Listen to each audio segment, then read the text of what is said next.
China's complete fealty to the United States was promised to me 3,000 years ago. The Donald has absolutely mogged all of China, all the plans from toppling Venezuela to Iran to China. It all came together beautifully. Leftoids are mad. Feminoids are mad. Hassan Piker is mad. Trump's ops are falling apart. The White House is actually pushing remigration messaging for the first time literally in my lifetime. So whenever anyone says we have to vote for Democrats to course correct, it's because they're actually morons. We're on the right course. We just need to go harder. Iran's oil capacity is full. Cuba's about to fall. We got absolute W's on the table everywhere. Goodbye, American Republic. Hello, American Empire. And a lot of people might cry, but that is a sacrifice I am willing to make. Lock in, boys and girls. Crazy deep dive today. Gotta cover all the things in the least homosexual way possible.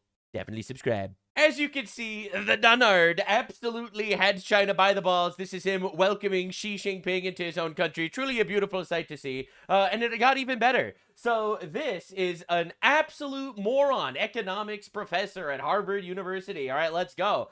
A painting of the end of meritocracy, a meeting of the two largest economies, and not one woman at the table. Bitch, you ever consider that's why it's the two largest economies? You get in there and you make it about yourself, woman. But listen, equality is so beautiful, I suggest you start your own trillion-dollar company. Let us know how it's going. People don't like to embrace or accept reality because reality offends them. But this is the end of meritocracy, ladies and gentlemen. Proven with straight up facts. Acknowledging that there are objective differences between gender is like literally step 0 of you are not a retard. If you have failed that step, then you might be one.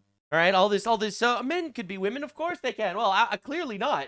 Clearly they can't. And clearly, they can't the other way around either. There's some areas where men will never be as good at women at, like breastfeeding, for example. Men are terrible at that. And there are some areas where women are just not as good at men. That's an objective fact. Biological reality is real, but the left hates that. So this is just absolute cinema. The fact that this is 10 million views of this bitch crying, a painting at the end of meritocracy. This is the end of meritocracy. This is where it leads. This is a summit between two global superpowers. This is not a Disney movie, all right?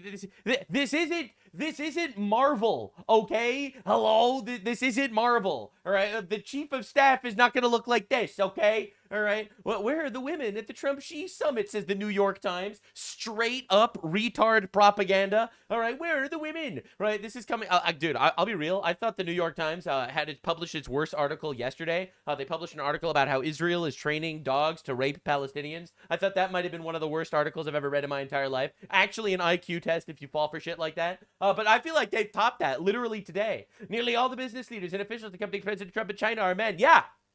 Yes. Absolutely. Trump tried. He hired a lot of women when he started the administration because, well, let's just say you all think Trump is the fascist. Oh, you are not ready. Bro is way too pro-women, ladies and gentlemen. Way. All right, but anyway, they're all fired by now because most of them are not exactly up to par. Again, objectively, women are awesome. Men are awesome. Both made in the image of God. Fundamental to our existence and irreplaceable by each other. But welcome to the end of meritocracy, ladies and gentlemen. A meeting between the two largest economies of the world without a single woman at the table. That's right. That's right, ladies and gentlemen. Ever consider why that happened? Now, Rubio has been cooking, all right, because this dude is an enemy of China. You know, he's literally banned from the country. They kind of let him in here. They changed his name to be like, we not letting in Rubio. We changed his name to Liu. We let in Mr. Liu, not Rubio. All right, so that was basically their entire moment. But Rubio came in anyway, and he obliterated every single communist country out there. There's $100 million. By the way, we've given them humanitarian aid. After the hurricane, we provided them $6 million of humanitarian aid. $6 million? That seems too high. $3 million of which was distributed. Yeah. $3 million of which is still being held up, but is available for them. Now we're saying here's $100 million of humanitarian aid. So I don't know if they watch your broadcast in Cuba, but if they are, the Cuban people should know there's $100 million of food and medicine available for them right now. Hassan Piker crying in his in his handkerchief before he gives it to one of his slaves to wash it. And the only reason it's not reaching the Cuban people is because of the regime. No strings attached. The only string attached is it has to be distributed by non-governmental organizations. Yeah. This can't be humanitarian aid that the government steals for itself. That's right. There's Because, you see, we're actually in the middle of overthrowing the government. I love how he's not saying the quiet part out loud. But that is what's happening. We are currently in the midst of overthrowing the government there through absolute economic devastation. So therefore, sorry, you guys are not going to win. Now, everyone's wondering about this Iran situation. See, as far as I stand, in regards to this Iran thing, it was a 1 month long war. And this giant ceasefire is just slowly economically obliterating them while we're on hiatus from all that shit. All right. Essentially, it's gone incredibly well. But the question is, how long are we going to keep economically strangling their nation? Be much more patient. No, I'm not. They should make a deal. Any sane person would make a deal. But they might be crazy. True. They might just be crazy. Based. Now, this is they get crazy a lot also. Out of their oil, 40% of their oil. This is why the entire Iran situation was so necessary in order for us to basically establish ourselves as the global hegemon, completely and utterly mogging China. From that location. So what has happened, and one thing I think that we're going to make a deal on, they've agreed they want to buy oil from the United States. They're going to go to Texas. We're going to That's right. They got 40% of their oil from Iran. They can't do that shit anymore. They got 20% of their oil from Venezuela. They can't do that shit anymore. Well, don't worry, Bubble. Come into the arms of old Orange Man. I will give you a big hug, and you will give me all of your money. We will give you oil, China. Not only does this absolutely stifle them if we ever need to, but also it's just pretty good business. We have so much more oil now because we're drilling and because we have all of Venezuela's supply. And in an economy without competition, we dictate the prices. All right? Because the competition would be what? Iran, which can't get their oil out because of our blockade. Trump came into China and, President Xi looked at him and was like, I Chinese, I have small cock, you have big cock, big American cock. And then we basically forced them to buy all our shit. It was pretty awesome. sending Chinese ships to Texas and to Louisiana and to Alaska. That's right, baby. And I think that was another thing that was agreed to. That's a big thing. That's a big What thing. about liquefied It's natural not that gas? much longer. I have a big thing, the biggest thing. I've seen Chinese things, very little things in China. Gas too? Yeah, everything. Energy. Energy. That's the one thing. They really need energy. That's the one thing. They have an insatiable appetite for energy. Yep. And Yep. we have unlimited energy. Yep. You know, we've now under me, but we now produce more than if you combine Saudi Arabia and before the war, if you took Saudi Arabia, Russia, put them together, we're doing twice as much oil and gas as they are. Think of that. That's crazy. It's amazing. Venezuela you know what is that one. was? You know, when I was first born, the doctor said to my mother, "Are these triplets?" Because they confused my giant balls for extra brothers. The reality was, it was all me. It was all me. I consumed my twin in the womb to become stronger. Anyway, so just a lot of people don't understand what's actually going on. And this was actually just in Congress right now. And I'm really happy this happened because, unfortunately, so many people don't realize this. I've been saying this forever. I am so happy that we actually have the CENTCOM commander, Admiral Brad Cooper, saying this publicly. How long have you been familiar with Iran and its leadership and its attacks against the United States? I've studied it or been a part of it for the better part of 3 decades, particularly acutely in the last 5 years. And leading up to February 28th, months prior to that, what was jarring to you that you saw different than what had been for those many decades that you've been involved? I think it's important to note just in the 30 months before Epic Fury commenced, Iran and its proxies had been attacking U.S. service members and diplomats about 350 times. Can you repeat that? Holy about shit. every third day. Iran and its proxies. Every third day, we have been attacked by Iran every third day over the last 30 months. 350 times in 30 months, whether it's attacking our bases or our service members or someone. That's insane. Attacked American service members 350 times in the Middle East. I don't think that Americans were aware of that in the 30 months. Yeah, that might be because the entire media is literally operating on behest of a foreign power, trying their absolute best to cuck us. That might be part of it. They had attacked Americans or their service members. I've been saying this shit for a long time. I didn't know the exact numbers, but like they've been attacking us constantly for the last 47 years. Well, we were at war with these people for 47 years. Trump ended it, all right? A lot of people are crying and bitching and screaming, but like my stance is I'm not going to fire the first bullet, but if I think you're going to kill me, or if you've already been killing me, We are going to obliterate you. And winning wars is awesome, actually. I am so tired of these gigantic wallowing vaginas sitting there being like, well, actually, it's an illegal war. We're not allowed to attack people that are trying to kill us. Fuck you! We should absolutely be killing the people trying to kill us. It's based and it's moral. Numbers 350 times. Is that surprising? And international law is also fake and gay. You that I would say that? Right? So she's asking, would it surprise you if she said that Americans didn't know we've been attacked 350 times in the last 30 months? That I don't believe the everyday American going to work knew that? It's disappointing, but Yeah. between the actions of proxies in Iraq and Syria. That's right. And that includes the Houthis bombing our boats. It includes Hezbollah blowing up our military bases. That includes Hamas constantly fucking with everybody they can. Gigantic rapists, pedophiles. All right, like, understand, that's all proxies of Iran attacking us everywhere. As well, That's not even including attacking our allies, like the Houthis attacking Saudi Arabia or Hamas attacking Israel. Like, we're not even getting into that. the Houthis. That's simply the fact of what happened. So, according to Admiral Brad Cooper, testifies under oath, objectively, a fact, roughly 350 times we were attacked in the last 30 months, every third day. That's fucking crazy. And if that's not enough of a reason to wipe these fuckers off the map, I don't know. I don't know what is. These people are literally like, well, actually, we're not gonna stop you until you rape us. All right, we're gonna wait for you to rape us, and then we'll get involved. I'm so tired of this bullshit. Meanwhile, this is Shelby Campbell, a Michigan House candidate. Okay, Democrat, of course. And like, again, this is what we're dealing with. Quit thanking the troops for Quit thanking the troops. sacrificing their lives. Wow. Let's start saying, hey, government, how about you go fight these wars if you decide? I don't want to thank these men and women who joined the military That's crazy. because they had no other option. What are we doing here?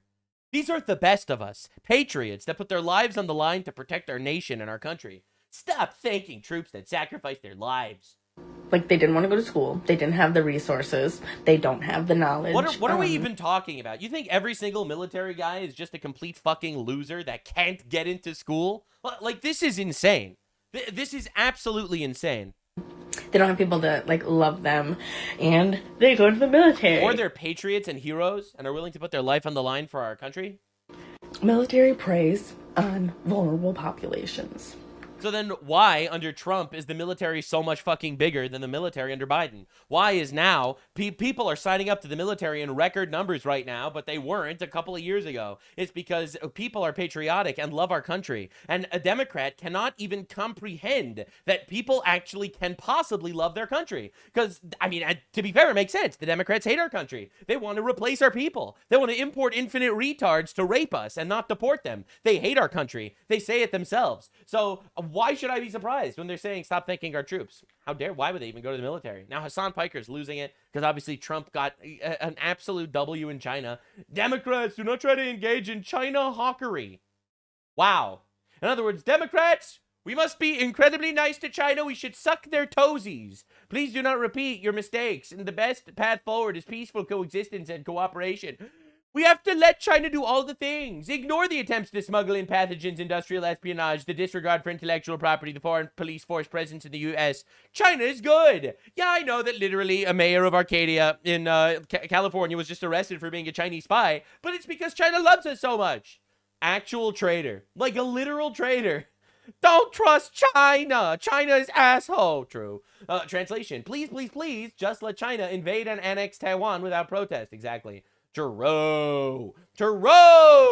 This is fucking insane. Now, it's been getting wild because Iran is also out of everything.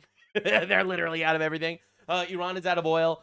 Their oil storage is maxed. They're choking on their oil. Cuba's about to fall. Our CIA director is currently in Cuba, which is crazy. Fox News alert. We have all China's friends in a headlock. Their favorite gas stations, Iran and Venezuela, are offline. Now Xi's sitting down with Trump. That sucks. And he says For he wants to them. fill up the tank. China's support of Iran.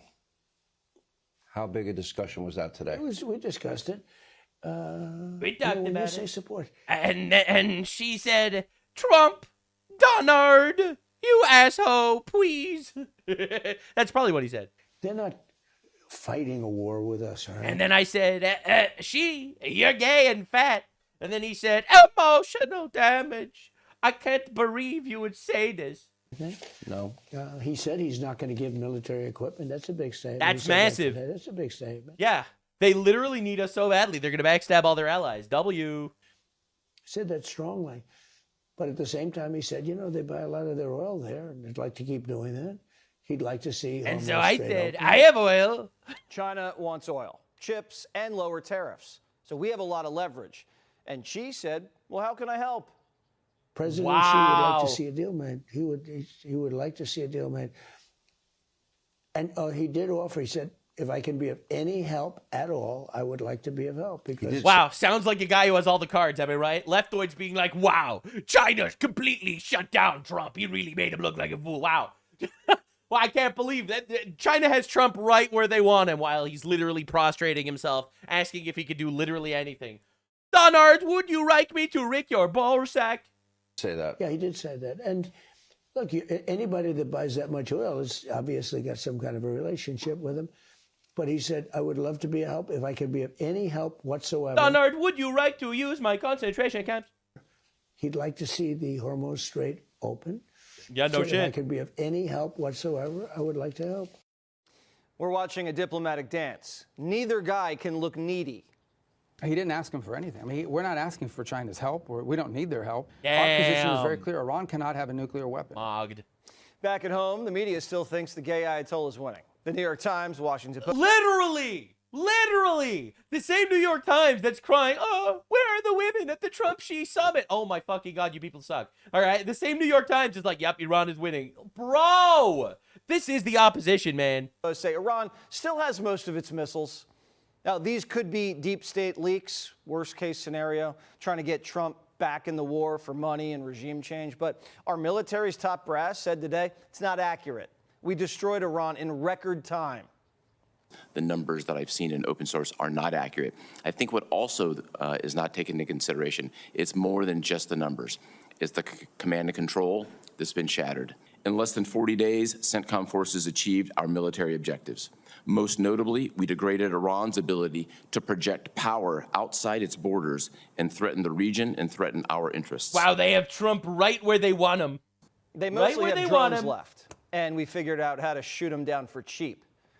So those days of using high-value defenses to shoot down cheap targets are behind us. Oh, Quite the contrary. Dude. What we have been doing lately is killing terrorists and saving money. Holy shit. Holy shit. My inner Jew is screaming right now. Using our own low-cost one-way attack drones, attacking Iran, making them use higher and more expensive weapons. My God, I love it. I love it. The regime's getting desperate. Kuwait says they arrested 4 guard guys who tried to sneak into their country. And they're still causing trouble in the Strait. The Brits said one of their ships was seized. And an Indian vessel carrying goats. Sorry, I know I shouldn't laugh, but... Oh, Muslim on Muslim violence. You love to see it. Goats reportedly sank after getting hit with a drone. But traffic's actually up. Cargo ships are turning off. But I was told that this was an unbelievable economic disaster for the world. Their radar to sail through dark. At least 18 ships made it out this week. Some from Japan, some from India, and our wall of steel's holding strong. 70 cargo ships were turned around. 90% of Iran's sea mines destroyed. And the mosquitoes, they're getting swatted. Capability have been significantly degraded. If I just use my own professional experience, in 100 transits through the Strait of Hormuz, you would typically see 20 to 40 fast boats, and lately we've seen 2 or 3. Oh, that's brutal. They lost 90% of their retards, right? They're out there on their little fast boats, you know, 1 goat power fast boats, doing their absolute best to survive. It's brutal. Just absolutely brutal. They went from swarming the Gatling donkeys on the prowl, getting ready to fire with every bit of technology they have. Strait to hiding in the shadows. Now the Iranians are choking on their own oil. Karg Island. We've seen that there have been no loadings in the past 3 days. We believe their storage is full. None of the ships are getting out. None are coming in, so they're not able to store oil on the water. So they're going to start shutting down their production. I think that they are on their last legs, and the blockade, President Trump's blockade, has been a resounding success. Cuba could honestly just so humiliating. All these retards saying Iran is winning. Oh my god. Oh my god. It's wild watching this happen. You know, like I feel like the entire world has just been completely psyop. Next, they just said they ran out of oil. The country's experiencing blackouts. And today, our CIA director's in Havana holding a secret meeting. Weird, huh? He told them we're going to... What's he doing there? ...be open to working together, but they need to change. If Venezuela can get it together, so can Cuba. Just remember, Havana's just a short flight from Palm Beach. Yep, bro, it's honestly brutal watching this happen. Watching the entire, like, world, our entire adversary makeup on the planet just fall apart like dominoes. Just humiliating defeat after humiliating defeat. Done in just such a fun order. You know, we topple Venezuela, Cuba dies, Iran gets weak. We topple Iran, China gets weak. We make deals with China, we get infinite shit. Cuba falls. All right, China helps us put pressure on Iran to make Iran completely neutralized. It's just, it's honestly insane. It's insane watching all these Democrats being like, Trump doesn't have a plan. And watching all these Pakistani bot farms talking about how Iran is actually winning the war. And also, this is the most mask-off moment ever, where we're just seeing constantly every single person just completely crash out.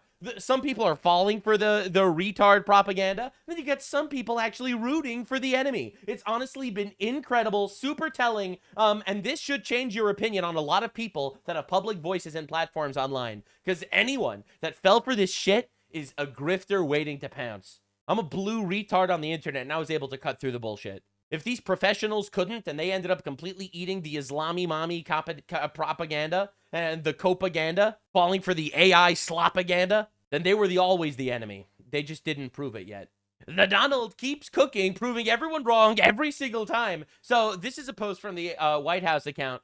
This was after the United States absolutely humiliated the United Nations. So the UN wanted a review of the Global Compact on Migration. The US objected to this because they are against replacement migration. Not only that, but they are specifically stating that the UN made efforts to facilitate replacement migration. Now, this was a conspiracy theory for like the last 10 years. That wasn't allowed to be said or you'd get banned. This was a conspiracy theory that people have been talking about for like 30, 40 years. It got bigger over the last 10 years. The government shut it down. They called you a white supremacist if you even mentioned this, and now it's a fact. Just bringing this into the cultural zeitgeist is massive. Now, a lot of people are saying, well, these are just words. Things aren't happening. That's not true. It, again, popularizes the term. It radicalizes the people. It shifts the Overton window. It shows the direction of policy of the future of the right wing in America, and of Europe, to be honest. And also, it gives a middle finger to the UN, which honestly, fuck the UN. I hate the UN. Those guys suck. They suck. They eat babies in the UN, probably. Anyway, so then Donald Trump tweets, remigration, crossing off replacement migration. Again, terminology, the likes of which we have never seen. This is acknowledging that there is some sort of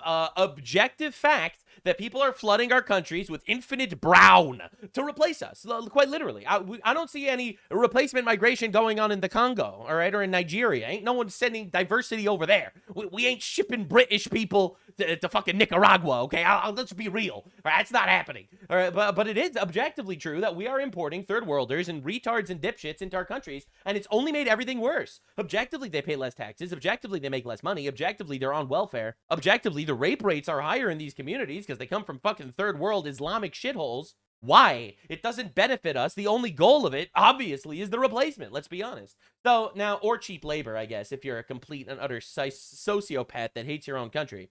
So this is massive. The messaging is huge because it shows the direction we're going. So anyway, of course, the leftoids losing it. All right, this is awesome. Remigration is a far-right ethno-nationalist concept that advocates for the mass state-orchestrated deportation of non-white immigrants, refugees, and sometimes their naturalized native-born children to the countries of ancestry. Let's be clear what this means. The White House is declaring war on any American who isn't white. It's not about legal status. It's about ethnicity. If you're non-white and still backing the GOP, you need to understand exactly what your party has planned for your life. Right, so these guys are crying, they're yelling, they're screaming. It's a conspiracy theory. It's white supremacy. It's ethno-nationalism, etc., yada yada. Now, when a leftist says this to me, I always say, and under your leftoid subjective moral compass, where everything is moral if you decide that it's good, and it's not moral if you decide that it's bad, and your morality is not based on anything. Why should people who want this not vote for it? That's what I say to leftists. I don't even like try to argue the points with these people because they don't live in reality. When a right-wing person talks to me about it, I obviously point out that this is obvious bullshit. There is an objective replacement, all right? No one's saying that we need to deport every black person that came here as a slave to Africa. We are, however, saying that we're not trying to import a complete fucking underclass of society to just basically come to our countries, change the actual ethnic and cultural makeup of the country, and rape us to death. I feel like we need to be a little honest about this. So Steven Crowder actually pops up on this, and he's been pretty based lately. Let me address one thing here. Systematically replaced by immigrant. I don't care about the intent. Now, I do believe that there is intent. Why? Because they've said it. Not all, though. Many leftist leaders have said, yeah, you need to change these demographics. For example, you saw that ad in Germany where they were having a threesome with an African, I believe, migrant or Middle Eastern. You saw those ads from Denmark where they said you actually shouldn't marry or procreate with people of your own race. Yeah, if that's racist, if you're white. Only if you're white. Yes. So there are plenty of people who have said you need to change the racial demographics because these nations are too white. True. This is objectively true, by the way, and I feel like a lot of people like dancing around it. This is done maliciously, obviously. That's why Hollywood pushes it. That's why everyone's trying to normalize this shit. The idea that all cultures and all people are completely equal and compatible in every feasible way, and that culture doesn't change or deteriorate if you bring people from fucking third world shitholes into your country. It's objectively false, all right? But these people don't live in reality. They are trying to psyop you, and it's been working. That's some of them. You can't prove that there's a cabal and that all of the people involved are pushing this proactively. I don't care. Intent doesn't matter. Yeah, it is happening. That's a statistical reality. So let's get off you're saying replacement theory, which is a white supremacy. You know what? No, I'm just saying that numbers are shifting and white people are being replaced. White percentage, white Christian percentage going down. Yep. Islamic migrant, African migrants, non-white Anglo-Saxon migrants going up. In some countries, it's just objectively true. All right, just to understand what's going on here, we're not even talking about intent. We're not talking about morality. We're talking about facts. The fact is there is a replacement, objectively. It's already hit a tipping point. That is a statistical reality, just like you don't need to make the rate. Just like crime stats. They do the same thing also. It's like, you're not allowed to say that statistically black people are more violent than white people. Actually, it's true. Like, I'm sorry if it offends you, but it's true. I'm sorry. I don't actually give a fuck about your tears. Racial argument primarily, or the intent of crime, just point to crime statistics. There it is. These are what they are. Do not blame me. Right. So objectively, first we have to acknowledge that it happens. And it's objectively true that it happens. You're not allowed to talk about that it happens. You're considered far-right conspiracy theorist if you mention that it happens. All right, but just understand, so now that we can acknowledge that it happened, thank God for President Trump, all right, instead of President Kamala Harris. God bless that we have dodged that bullet. Trump dodged a bullet. And so did the country, for real, for real. All right, so this happened, objectively. We're discussing it openly, objectively. We're shitting on the UN for this, objectively, openly. All right, the left is losing their mind, calling it a conspiracy theory. We're proving it with numbers that it's an objective fact. You can't argue with this. And here's the best part. Project Liberal tweets, I'm pro-immigration, but they're trying to replace me. I already said I was pro-immigration. You don't have to convince me. So understand where we are right now. We went from it's not happening to, yeah, it is happening, but it's actually a good thing.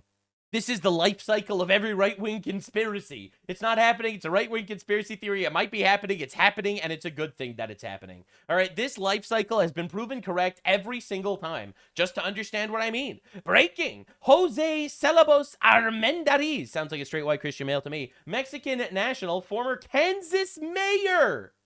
Convicted of illegally voting in multiple U.S. elections, has been detained by ICE. So this is an illegal alien that's been A, voting, B, in the country illegally, C, a mayor of a major city. That's not a citizen. They're not just replacing us demographically, which is true, but what the fuck is this? Now, just to like show you what our cousins are going through over there in England, all right? So this is a story that just happened yesterday. And by the way, this happens daily in England, every day, multiple times. An 18-year-old Southampton University student, Henry, has died after being repeatedly stabbed by 23-year-old Vikram Digwa. All right? Now you're like, oh, well, duh, it's England. Muslims stab white people and Jews there literally every day. What's the news? Get ready. After being stabbed, police arrested Henry, the guy that was stabbed, as Digwa claimed he had been racially abused. Henry then passed out and died in the street. Understand exactly where the fuck we are, man. Migrant stabs a white guy. The police show up. The migrant says Islamophobia. The police arrest the white guy, and he dies in the street from his wounds. You literally do not hate these people enough, man. So I just wanted to show you some statistics that would radicalize the shit out of you. So asylum seekers, in other words, Muslim migrants, make up 0.08% of Dorset's population, all right? 0.08. That's pretty small. That's less than 0.1%. All right, let's go. They're 44% of the alleged sex offenses.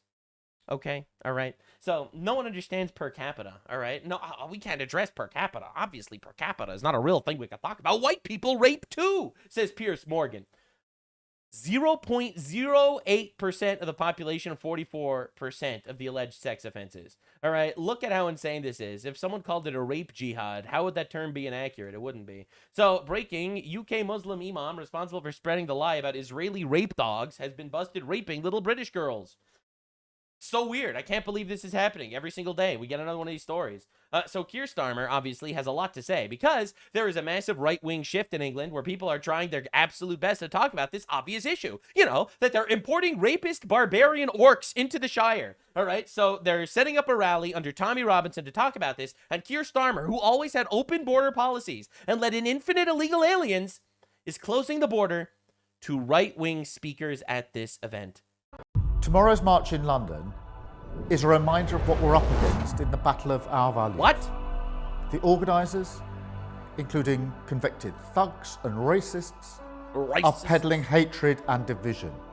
Plain and simple. Remember, this is the guy covering up, you know, Islamic rape gangs, talking about how the enemy of the country is talking at a rally about the Islamic rape gangs. The goal is to convince people that Britain's problems are caused by those living alongside them. But that is not the Britain that I know. This is a country you're living built in a on palace. Decency, fairness and respect. Fairness and respect means do not rape my child, please. People from different backgrounds come together in common purpose. This is our country, with a majority who share those values, a majority who may not always be as loud. Bro, you just lost your election. In who we are. So, my government will not stand in the way of peaceful protest, but we will act decisively against hatred. We will use the full force of the law when that hatred manifests as violence. And we will ban those coming into the UK who seek to stir it up, as we have done already. Wow. Because this country belongs to all of us. And I will not tolerate anyone who seeks to stand in the way of that. This country belongs to all of us, even the people that are still in Pakistan that didn't make their way over yet.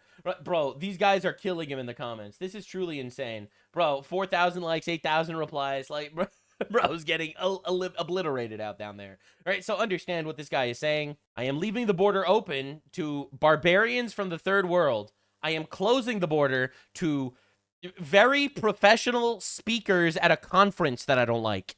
Because they're saying things that, well, I don't like what they're saying. The rape of a generation, that's cool by me. But words that demonize rapist pedophiles, that's too much. All right, so Zoran Mamdani does the same shtick over here in America. Just understand this is the Islamization that's happening everywhere, as long as people are going to turn a blind eye to it. I am outraged that a swastika flag was raised overlooking Washington Square Park, hateful anti-Semitic act meant to spread fear among and intimidate the Jewish New Yorkers. It is no place in our city. All right, he'll say nothing about the Palestinian pogroms, all right?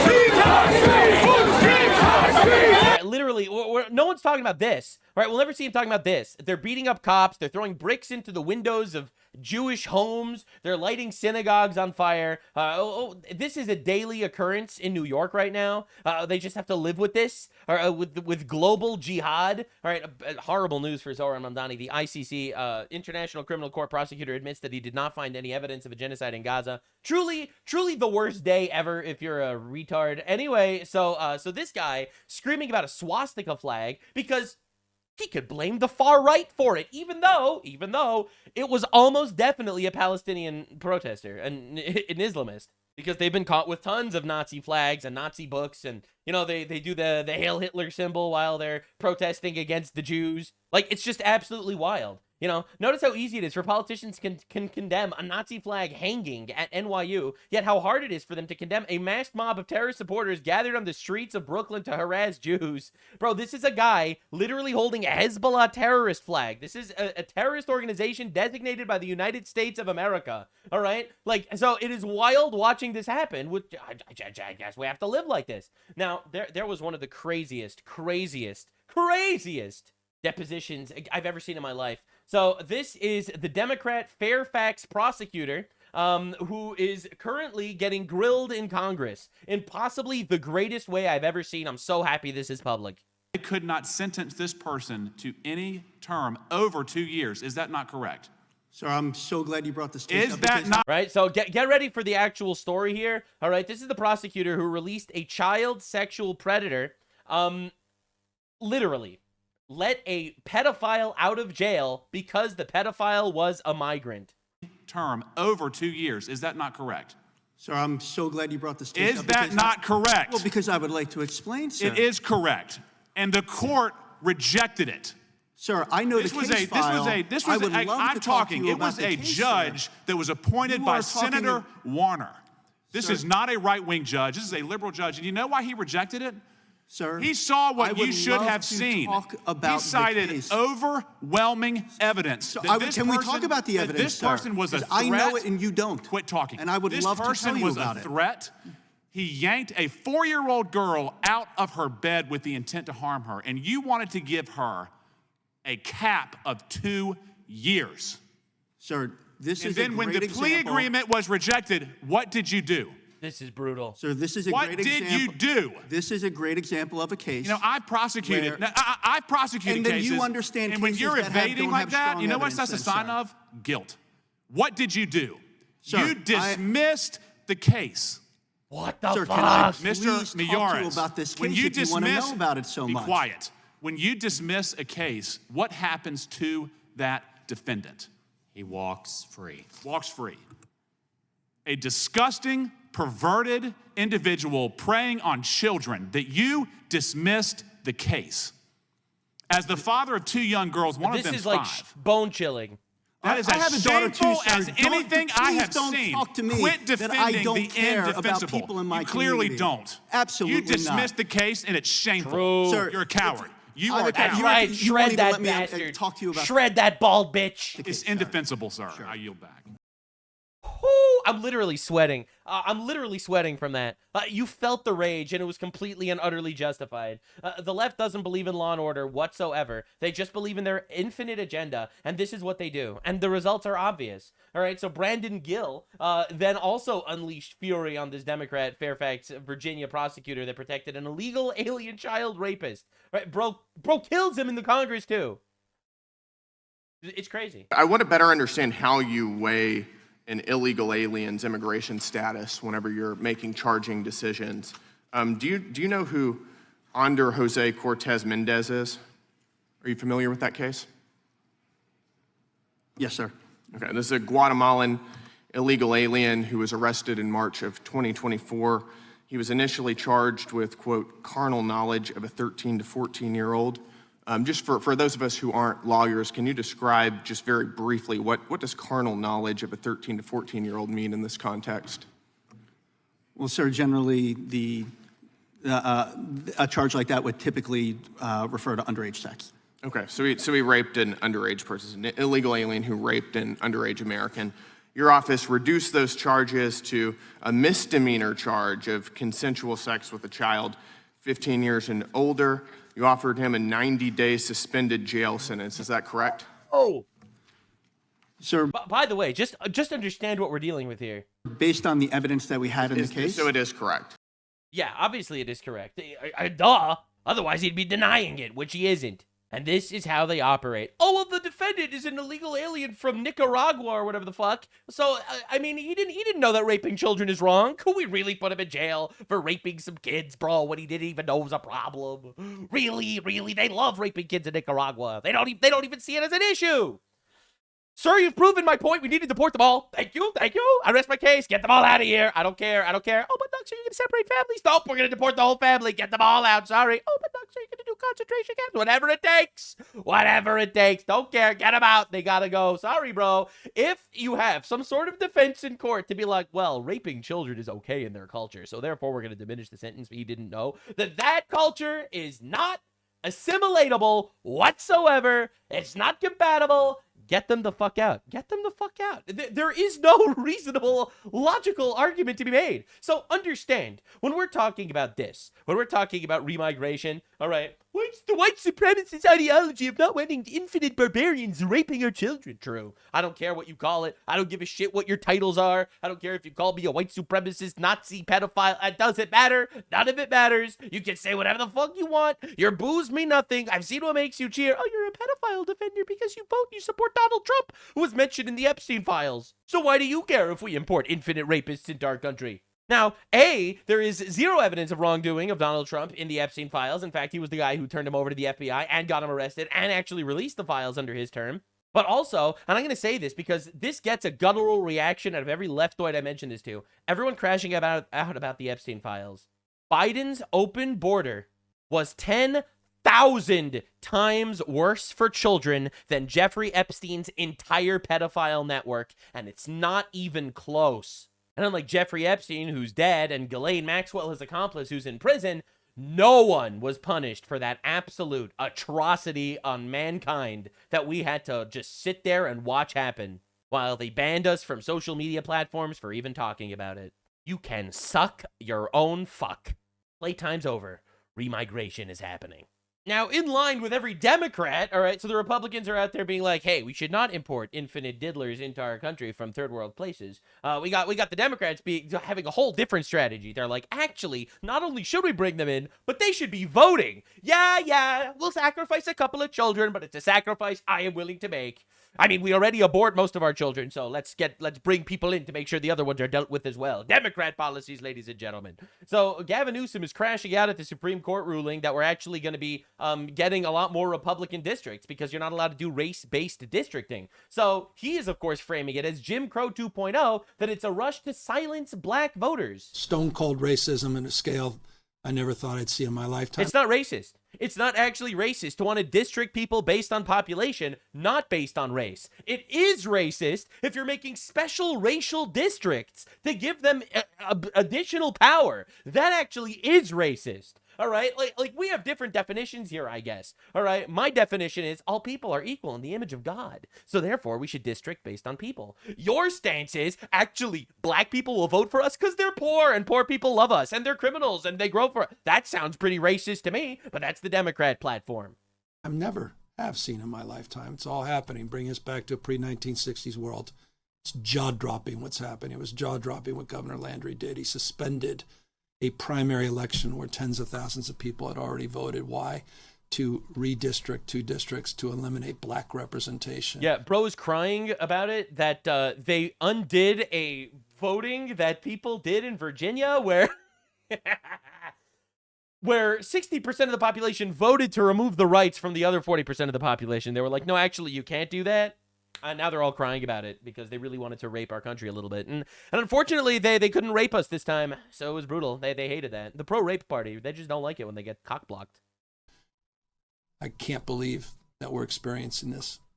My parents talked to me about this. Not yet. You continue bitching about it, and we'll get there. All right? I don't think you understand. Nothing radicalizes people to the far right like the far left. I'm sorry, man. You continue chopping the dicks off children and doing all your weird child sacrifice shit on the abortion operating table, and you will radicalize the shit out of everybody. All right, you are trying so fucking hard to radicalize people to the right. Everything that you're talking about right now, while it's not happening, but it will happen. All right, you continue talking about it, we will get there. What about concentration camps for trans people? Well, yeah, sorry, into the camps you go. Trump is gonna kill you. I don't make the rules. I said, well, thank God it's not going to happen on my lifetime.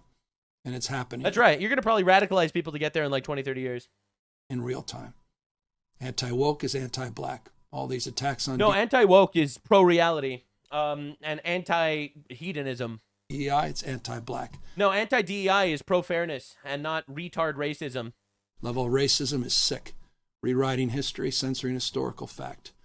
What historical fact is being censored? Bro thinks that Trump is fucking Emu from One Piece erasing history. All right, bro. bro really thinks that. Like, he'll sit here and be like, the country was actually built by black people and Greek people were actually black people. Like, I'm not even exaggerating. This was on The View just now. This idea was also explored in a book called Black Athena. I think people should read it, which argues that classical Greek culture is heavily indebted to Afro-Asiatic and Near Eastern roots. I actually taught Greek mythology to 8th graders. And so I covered this. So people that... I taught Greek mythology to 8th graders. I taught them that Athena was black, that Greek culture is black culture. Are saying that Helen of Troy could not possibly be played by a black woman don't know history. But what is it? That's right. The smug libtard look. Oh, that's right. Obviously, the Greeks took it all from black culture. Anyway, back to them explaining to us how actually we're erasing history or whatever. African Americans have been eliminated from key positions and posts. Actually, black African Americans literally got more positions because of this. We now have a Republican black woman in charge of one of the districts that was just recently added. Pentagon and elsewhere, it's sick. It's happening in the United States of America in the open, and it needs to be called out. So forgive me for reacting this way. And I feel a deep responsibility to do something about this, and nothing to do with me as governor, just as a human being. He's so brave. He's so brave. This is not why our founding fathers lived and died. It was about the expansion of liberty. Actually, they had slaves. Anyway, Jim Crow 2.0. Democracy. That's how it works, baby. That's how it works. It's Jim Crow 2 when you do it, but it's democracy when we do it to you. That's right, ladies and gentlemen. Now, JD has been absolutely on fire. Bro has been obliterating California. Exposing so much fraud in California, it's insane. But the voter fraud's also crazy. So while these people will bitch about elections, all right, how we're silencing the black vote so the black people don't get power to vote for people to be retarded in Congress, whatever the fuck he's pushing. All right, meanwhile, all that's happening, the most unbelievable amount of voter fraud is found in his place. It's almost like they're trying to steal elections, actually. It's almost like every accusation is really just a confession. Guys, we're going to talk about that in a second, but it's unbelievable how much you have been fleeced by your own government over the past 15, 20, 30 years. Nobody was looking at this. Nobody was asking difficult questions like, for example, are dead people getting food stamps? Okay? Good question. Call me old-fashioned, but I don't think that dead people eat, so certainly they don't need food stamps. Unfortunately, they vote. They vote for Democrats. They don't vote for us, my friends. The hard but truth. Why is it that we have people who are driving Lamborghinis? And that is true. People driving Lamborghinis who are getting low-income assistance that's supposed to go for housing and food for our people. Why is it that we have, guys, we're going to talk about so that. they vote. All right, so we're taking dead people off food stamps. We're taking dead people off voter rolls. It's just, and JD's been doing a fantastic job in all of those fields. He really has. Now, the crazy thing is Karen Bass, the current mayor of LA, is probably going to lose her election. I just covered this yesterday, but it looks like she's actually losing her election in Los Angeles to a Republican, to the point that people are calling her out in the street with his talking points. Karen Bass is here to talk about homelessness. Inside Safe, we have spent how much, Karen? How much? $400 million to house, what, 1,500 people permanently? You are a failure. True.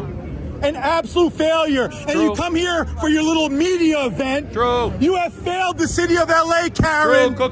Cooker. We are spending hundreds of thousands per person in Inside Safe. That's right. Half of them end up back out on the street. Facts. The city is filthy. You've cut funding for everything. You've cut funding for street service. And she's a nasty bitch. Don't forget that. That's also for true. Street lighting. That's right. You suck. For sanitation. That's don't touch right. me. Please don't touch me. Don't touch him. You could be nice. This is his freedom of speech. Wait, these people have been fucking our country raw, throwing bricks at police officers and calling it freedom of speech. He can't give this bitch a piece of his mind when she burnt his fucking house down, and they're gonna say that it's that you have to be nice. Have to be nice. Show me where in the Constitution does it say I have to be nice. I don't care about your media. This lady is going on some sort of media tour, going around to homeless people to talk about homeless people.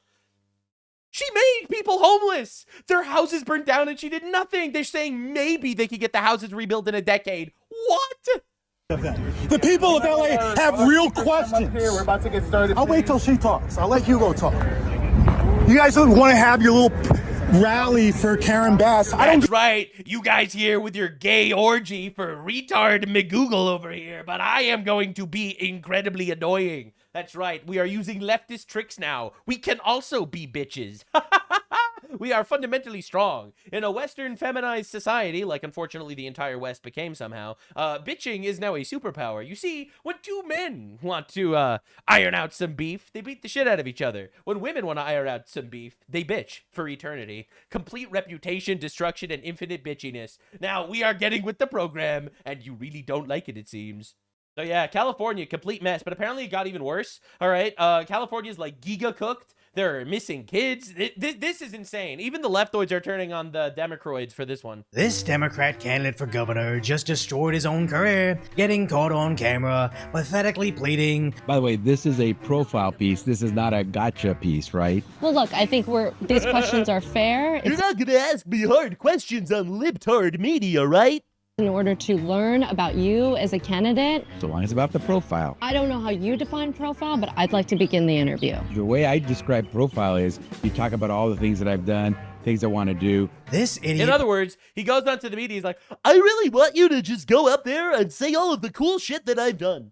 Basic me, make me look really cool and awesome. Don't address the missing children. Really thinks he's running for dictator, already expecting propaganda pieces from his preferred media outlet. During your time as HHS secretary, a New York Times investigation found the health department couldn't find some 85,000 children it had released. Oops! You lost 85,000 children.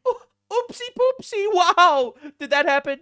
That's not accurate. What you just read is not accurate. First, that's what I'll say, because it was never the case that we could not find kids.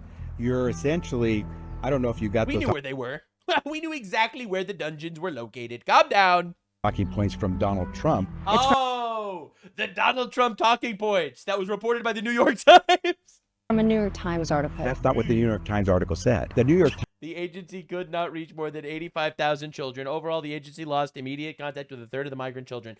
Listen, man, I've said this before and I get shit for it every time I say it. The Democrat Party, literally, their border policies did infinitely more damage to children than Jeffrey Epstein. And it's not even close. It's really not even close. Every single time a lefty yells about Jeffrey Epstein, just remember that 85,000 children were missing over here. Just in this one instance alone. 85,000 kids. 85,000. Times said that individuals, the children and their sponsors, did not respond to calls. They didn't say we couldn't find kids. Yeah, they said we lost contact, but we just lost contact because the phone hung up. No, they called us right back.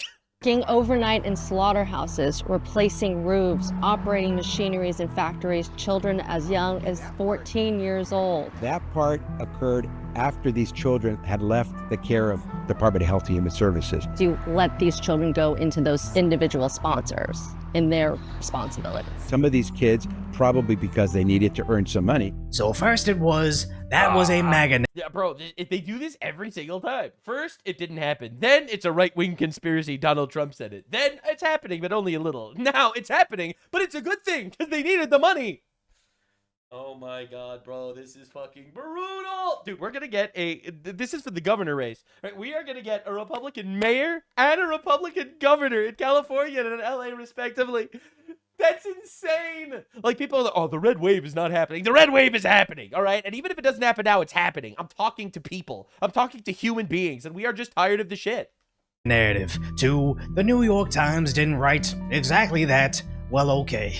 That was what was reported, but they only went missing after we passed them along to finally, yeah, we let it happen, but they gotta work, right? It's almost as bad as when busloads of undocumented individuals arrived at NYC and Democrats tried to explain them being sold into slavery was just survival work. True. A big influx. They've been fighting for slavery for a very long time on the Democrat side of the aisle. Of human trafficking. women on the street, children on the I love how the street. Democrats always make the right-wing people seem like that they're the pro-slavery party.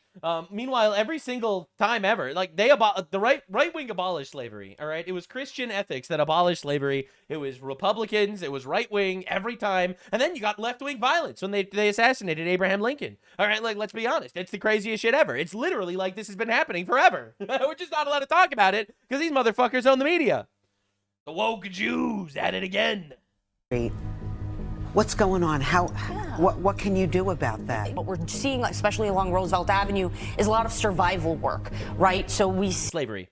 See street vending, we see people waiting to be picked up by construction contractors as day laborers, we see sex workers, we see all sorts of things. Whores. Prostitutes and whores. They are literally enslaved whores to be pimped out to survive. What are we doing? This is New York. Why are we taking this like it's normal? This is not normal. This is not our culture. That people have to do in order to survive. That's why we call it survival work. All right, we need to bring back slavery, according to the left, I guess. We just need to do it. Oh, you can't get a job? That's okay. You become my slave, and I will feed you 3 meals a day. You just gotta do it to survive, I guess. And while there is human trafficking... Is cotton not gonna pick itself? The law, unfortunately, does not help distinguish between those who are who are trafficked and who are not. For us to actually That's right. That's why we need to deport all of them, actually. Problem solved. Wow. Able to find those bad guys and catch them. Rauno removo. That's my new Harry Potter spell for deporting illegal aliens. How many times did Democrats have to openly admit we're okay with missing migrant kids being sold into slavery as long as they can benefit politically, for ordinary Americans to stop supporting this? As Becerra's running for California's governor, who just witnessed an ICE raid on a pot farm to which the Democrats fought the feds to stop them. And I'm also working with our governor's office and our state attorney general's office to see if we can explore legal... How's this guy a mayor? Like, who's electing these retards? You do realize that the young men of America are going to take this country by storm. We are going to win every single election in this fucking country. I think people are so not aware. Like, everyone's tired of this bullshit. But we are going to take the country. Little by little, piece by piece. It might not happen overnight, but it'll happen slowly. And we will objectively just take the country. Avenues to just stop these operations from occurring. From eventually rescuing at least 10 unaccompanied kids working on a pot farm. But the more we look into how Becerra's history may directly implicate him, the worse it gets. As after the interview, the media still wouldn't let him slither away. Talks for a plea deal with the DOJ over this case. You're certain that there's nothing that she could say in those conversations that might implicate you in any way? I'm moving forward.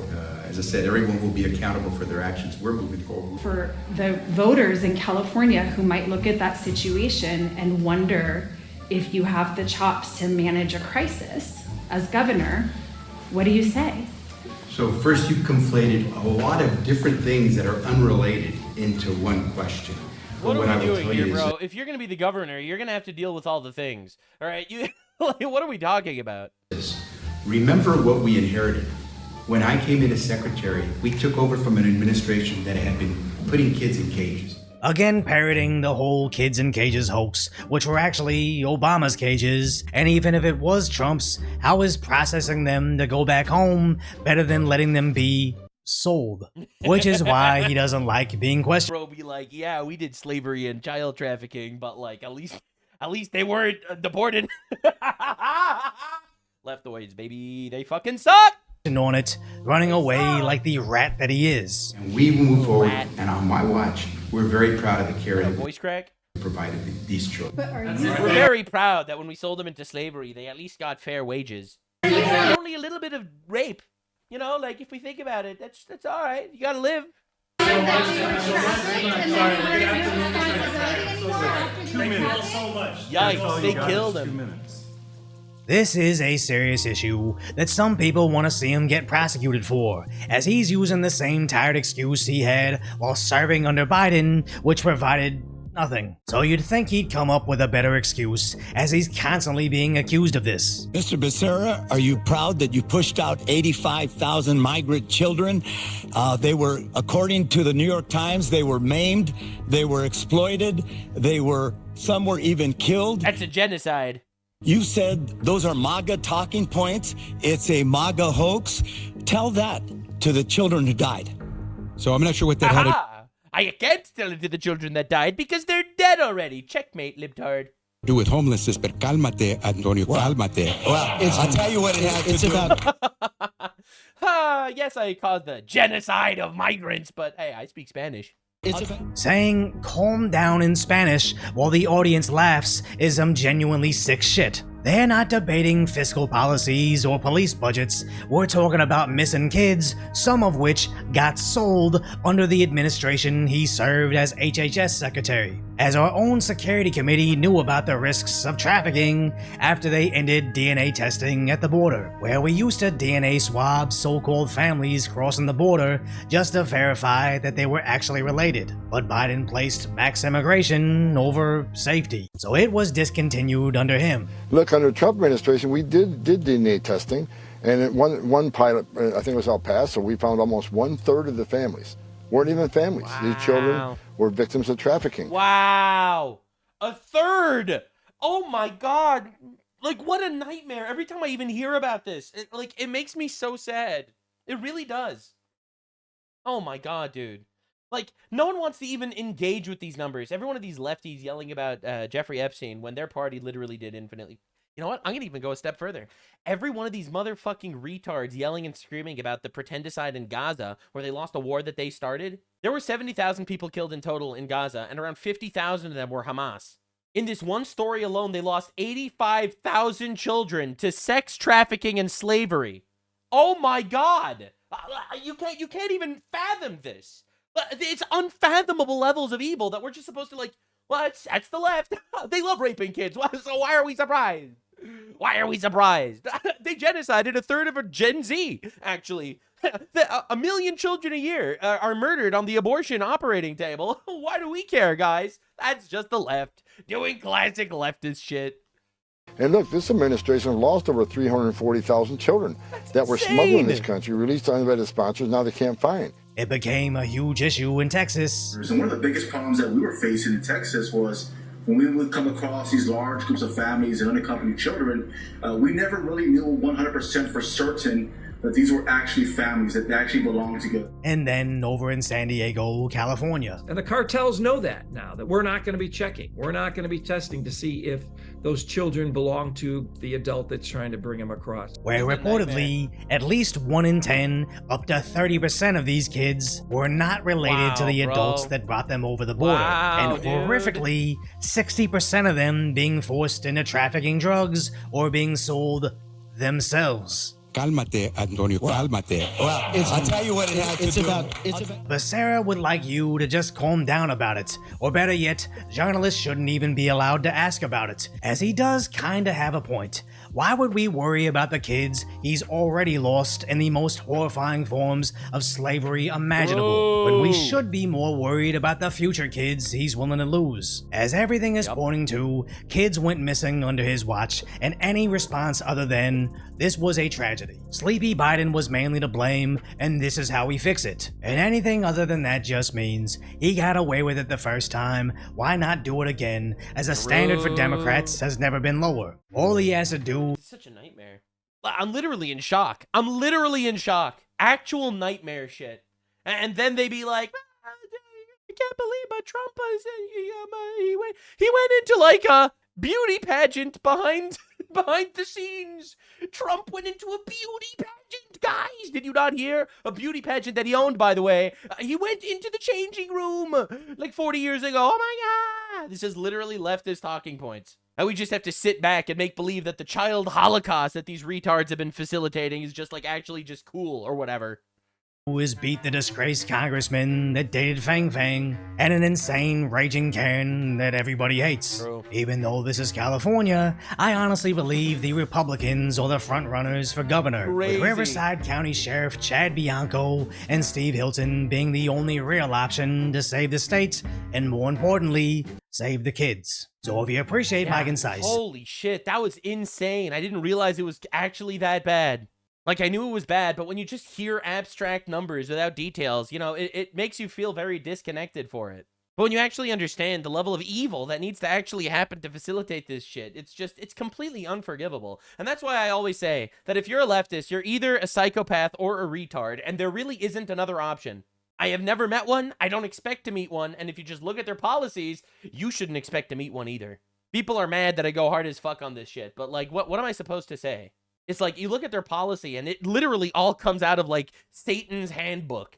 Shuan Head called me out for like going too hard on like all libtards because they're all evil or retarded, but they're all evil, man. What do you want from me? I do have to say though, I very much appreciate the shout out in your description. I saw that. Tags, and then I don't know who else reacts to this stuff. Asmongold, Asmon, Taku, Nuxanor. So yeah, no, I do appreciate it. I do appreciate it. Thank you for watching the content. I know the content's great because all leftists are either evil or psychopaths. Keep staying tuned in. I'm not gonna back down, okay? Now, left-wingers aren't the only backstabbing psychopaths. There are a couple of guys on the right that are, quote-unquote, right, that are absolutely enemies of the nation. And this is insane. The Trump administration has named Tucker Carlson as a potential domestic terrorist. This is actually true. This is a real headline. I double-checked it. This is a direct claim that comes from Sebastian Gorka, a Trump counter-terrorism official. And that is crazy. This is an insane update, by the way, because I am not surprised. If you've been watching my content, I've been proven so vindicated on all this stuff, it's insane.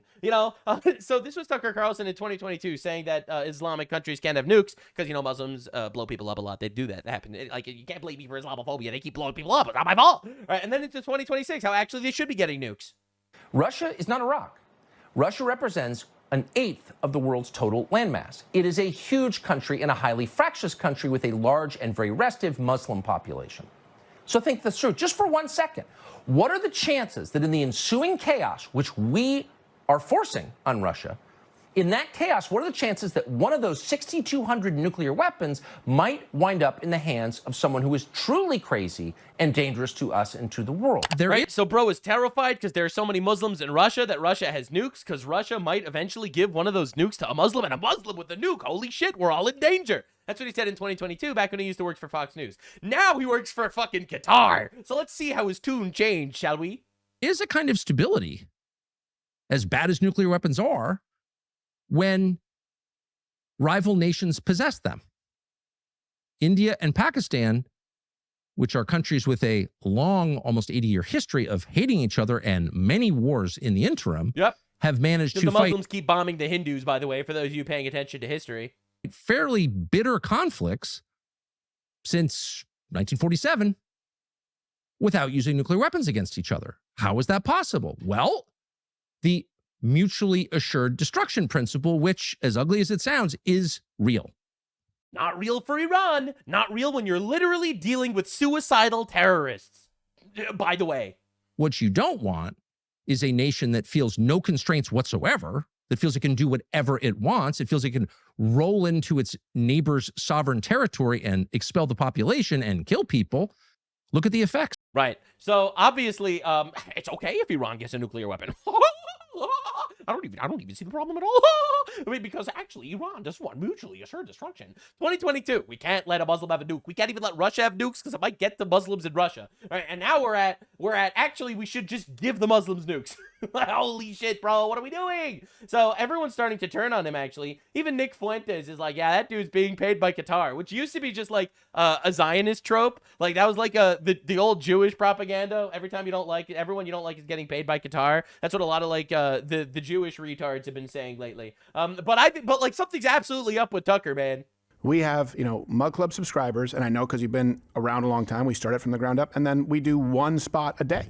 And you too. I mean, you weren't a part of some big conglomerate, or as far as I know, any massive nonprofits. And I can't confidently say that about, I'd have to think, most anyone else in this movement. I think you represent yourself and I represent myself, hopefully.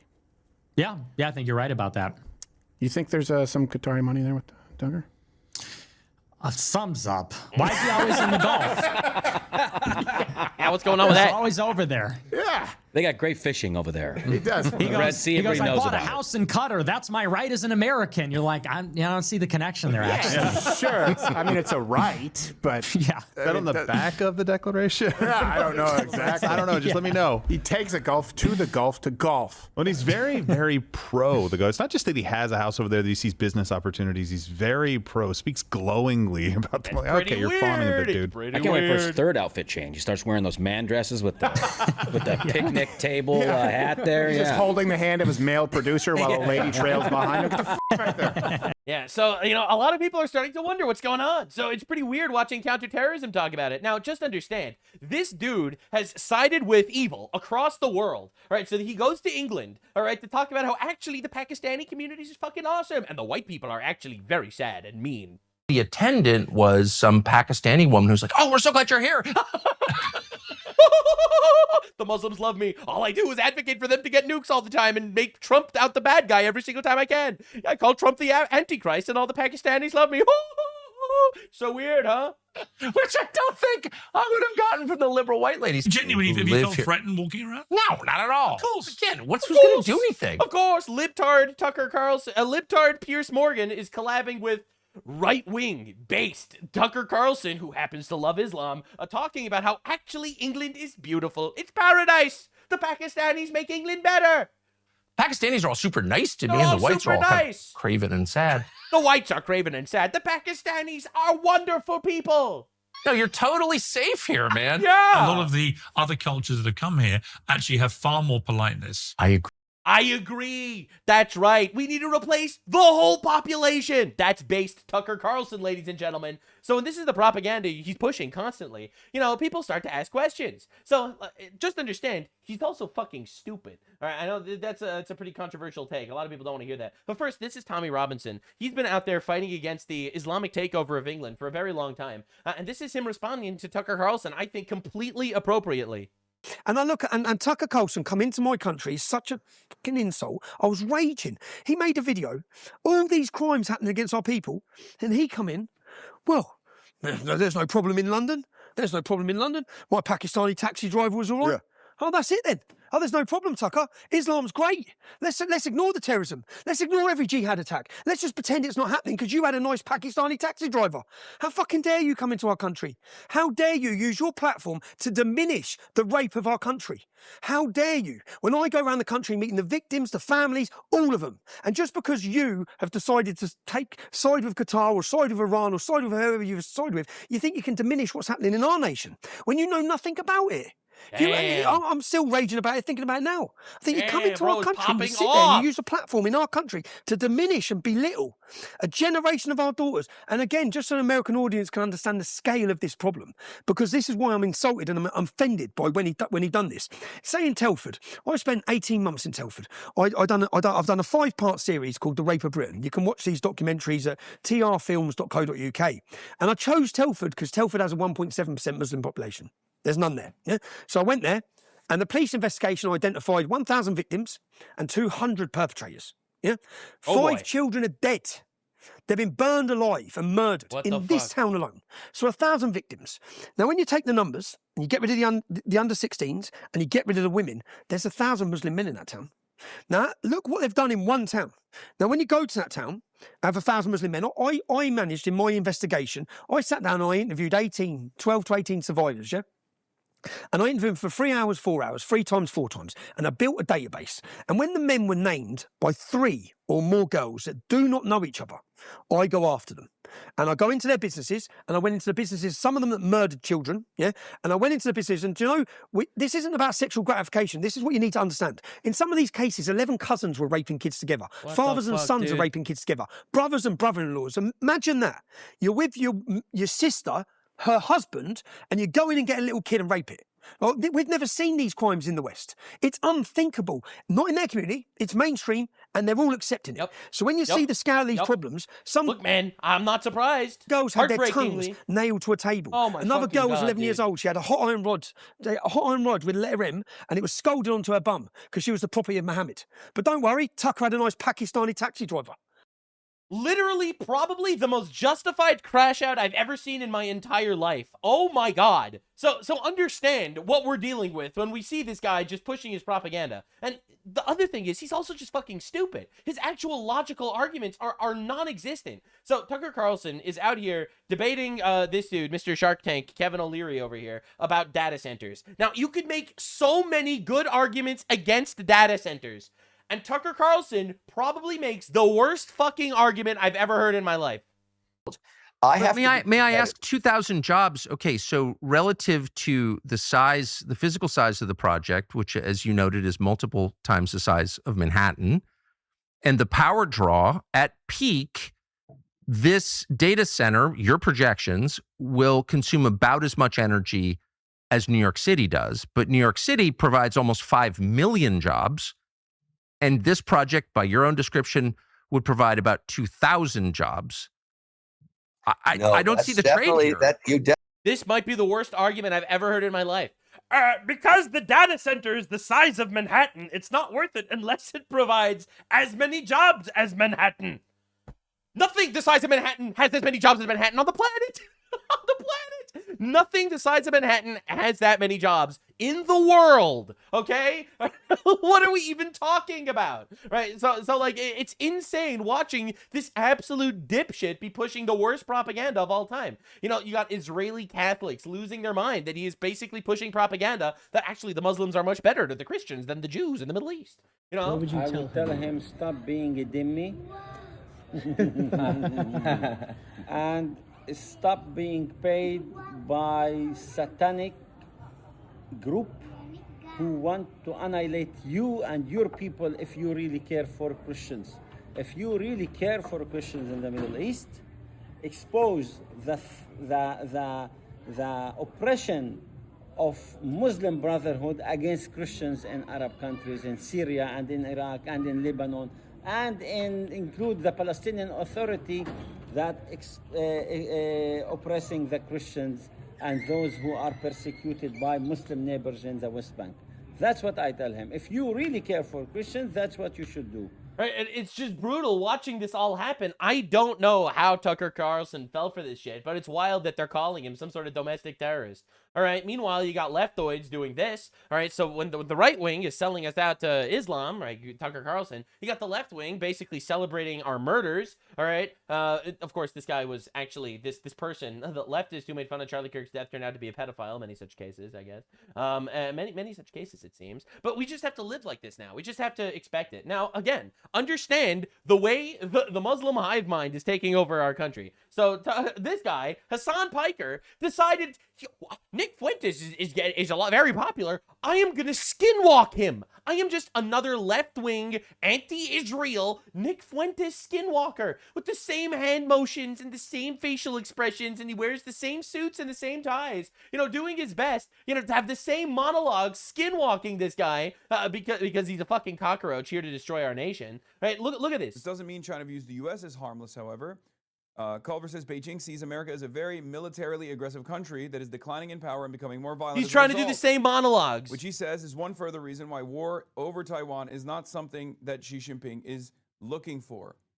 Get ready for the hand motions. Get ready. Okay. Wipes his slobber from his mouth. Drooling all over the place. I think that assessment is correct. Then he gets his hands out. A declining empire is smart enough to target smaller and smaller. The only difference is he's not funny and he's also retarded, so obviously this won't work. You know, it's pretty humiliating. So Asmongold obviously making fun of him because he decided he's going to make his entire personality just Nick Fuentes of the communists. Think that Hassan is trying to copy Nick Fuentes. This is the accusation. America knows that it does not have the defensive capabilities to even protect their own assets in that region, because that region is in striking distance. I love the fixing the glasses is crazy. Anime protagonist, yeah. Dude, look at his tiny fucking peanut head. True. Ugh. Disgust. What a gauche, disgusting human being. True. The monologue sucked. His whole live chat was clowning on him, saying like, dude, can you read? Like he's reading from a script, trying to riff off of it. It's not working. But you could see that he is deliberately trying to imitate my style. I assume for the clips. Yeah. He sees Instagram, TikTok, Twitter. It's my clips where I'm monologuing about politics, monologuing about Israel, whatever. And so he's just going to be like me of the left. He's going to put on the suit and tie, read off the script, do the monologue, and he's going to be like the progressive Marxist version of me. He's like, holy shit, Nick Fuentes makes fun of Israel. I can do the same thing. And that's like the most the one thing that he constantly tried to tell people that he wasn't. Insane cargo cult I've seen in the space of all time. Cargo cult? So anyway, there were a bunch of clips like this. This person was posting Yeah, so that's pretty insane, by the way. All right, that's actually crazy. All right, we got the Jews and the Goyim united against this fucking communist, dog-shocking, terrorist, pedophile-supporting retard. All right, so then they called him out for skinwalking and copying the suit thing. He dropped the suit at the next stream. He was doing suits on his stream for like 5 days in a row until they called him out for this. The next stream, no more suit. It's just absolute cinema. He's so shameless. He's like an actual sociopath. It's crazy. So, you know, Nick Fuentes is talking about how a lot of the anti-Israel stuff is on the way out because a lot of the anti-Israel stuff is just completely retarded people screaming into the void. The Jews are training dogs to rape Palestinians. Yeah, no one with an IQ above 80 is falling for that one, bro. Israel is sending time-traveling warlocks to kill Charlie Kirk. Yeah, no one is falling for that one either, hey, homies. All right, you got to be a special kind of retarded to fall for that shit. All right, and they're pushing it constantly. You know, again, the funniest thing is Holocaust denial, for example. While I do think absolutely anyone should have the right to question whatever they want, freedom of speech, I fully support it, absolutely. There's just overwhelming evidence that it's real. So if you deny the Holocaust, you're probably retarded. Even Nick Fuentes, who, you know, never answers the question, he never denies it because it's literally over-documented. But the low IQ retards, right, the low IQ anti-Israel dumb fucks, all right, this is how a snake tells you to stop talking about Epstein and all the other important anti-Israel topics we mustn't stop talking about. He just dresses it up in a word salad to make it sound clever. It's not. Oh, that's right. Nick Fuentes is controlled opposition, controlled by the Jews, and obviously, yes. Now, just to understand what's going on, this is exactly what the left is trying to push.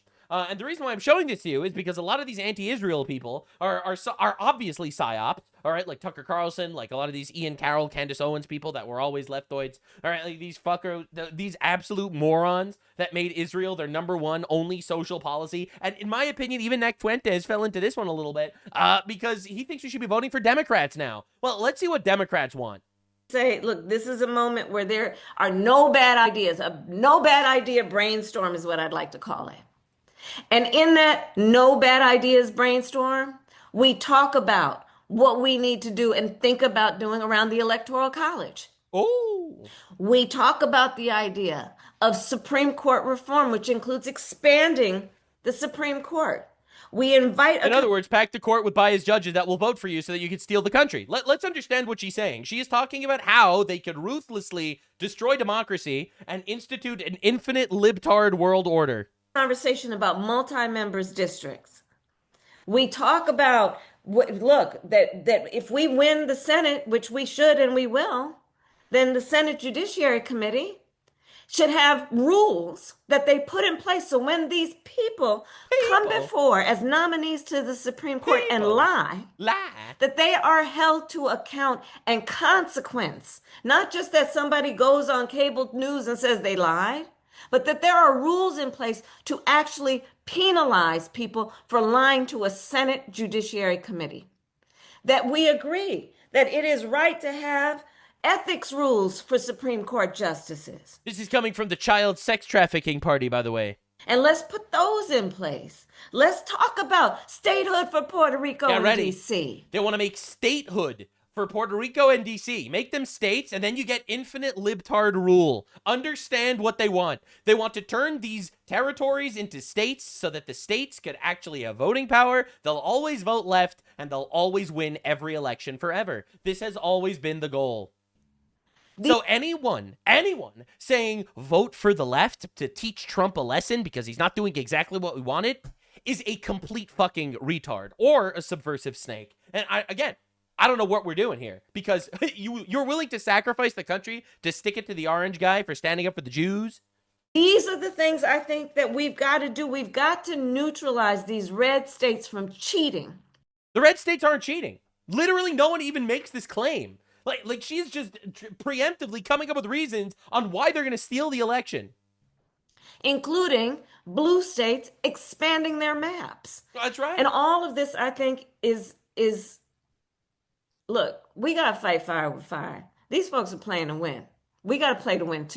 There's a big difference between playing to win and then just immediately giving statehood to different leftoid shitholes. No offense, Puerto Rico and D.C. I'm sorry. No offense, Puerto Rico. But we're not doing this, man. Like, this is crazy. This is why voting for the left is a death sentence. Now, Dan Bilzerian, he's trying to run for Congress as the anti-Israel guy. He is currently at war with Nick Fuentes. I'm telling you, bro, two retards fighting has got to be my favorite timeline. All right, so, you know... okay.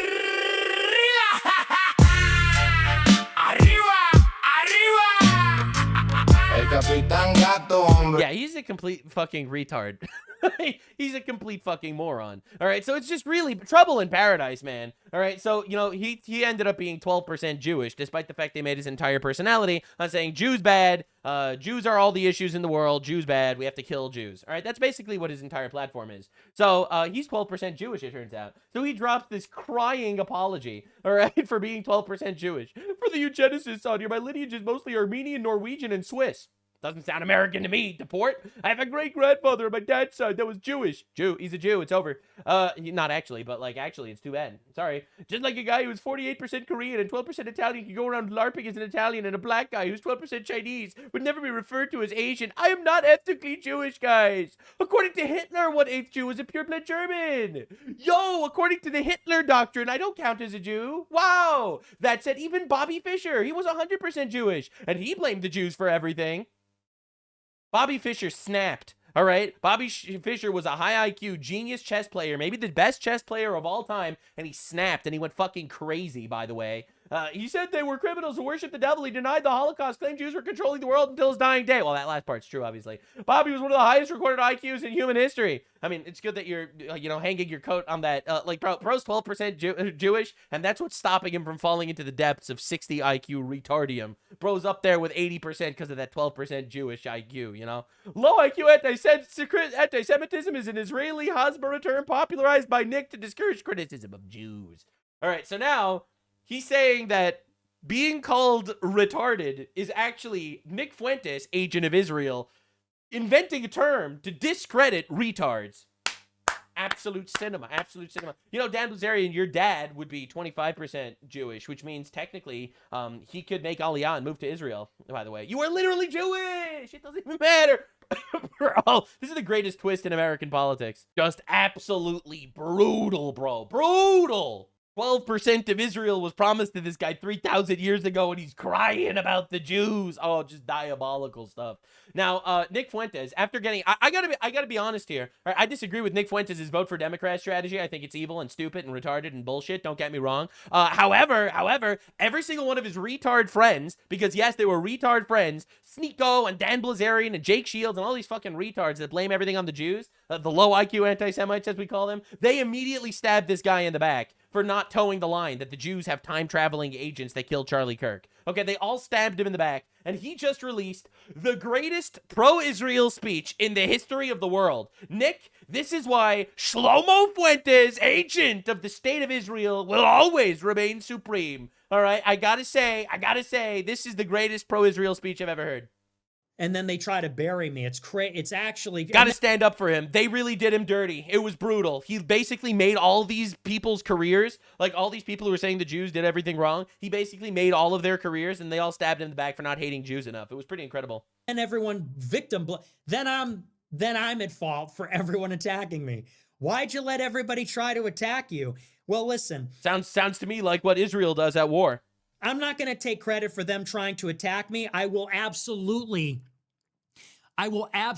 take credit for winning. That's right. Israel is not taking credit for getting attacked by the Palestinians, but Israel will take credit for winning. You want to blame me for the fight? You can blame me for winning. Oh, yeah. You can blame Israel for decimating the enemy. me for making Dan Bilzerian lose. Yeah, you could blame Israel for making Hamas lose. Fine.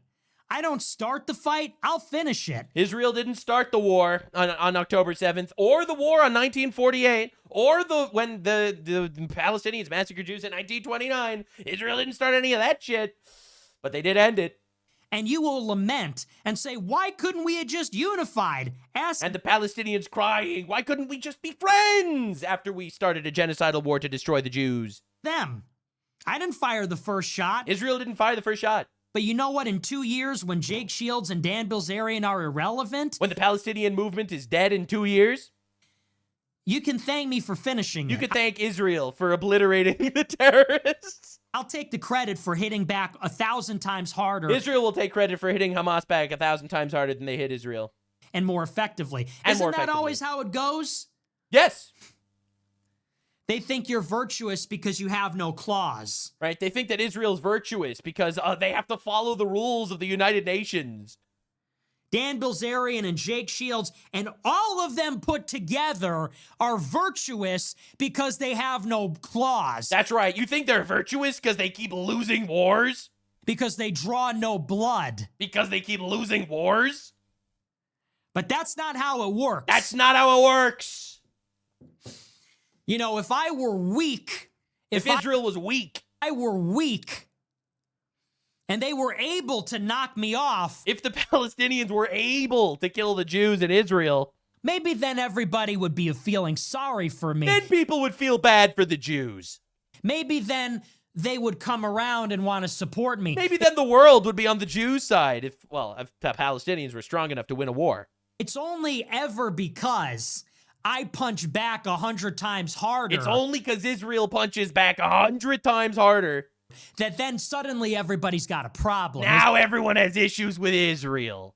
And then that's why it's two sides. That's right. You tried it, you failed. That's right. You destroyed yourself in the process. Literally, true. So I'm the villain. Okay. Okay. I'll be the villain in your story. All right. Israel will be the villain as they obliterate terrorists. Literally the most pro-Israel speech I've ever heard in my entire life. That is why Shlomo Fuentes is the GOAT. What can we even say? I've said this before and I'll say it again. I think, personally, I wish the United States of America treated, I guess, Americans the way Israel treats Jews. I wish America treated Christians the way Israel treated religious Jews. I wish America defended its borders like Israel defends its borders. I wish America's birth rate went up to 3 babies per woman like in Israel. And quite literally, so does Nick Fuentes, the greatest Mossad operative of them all.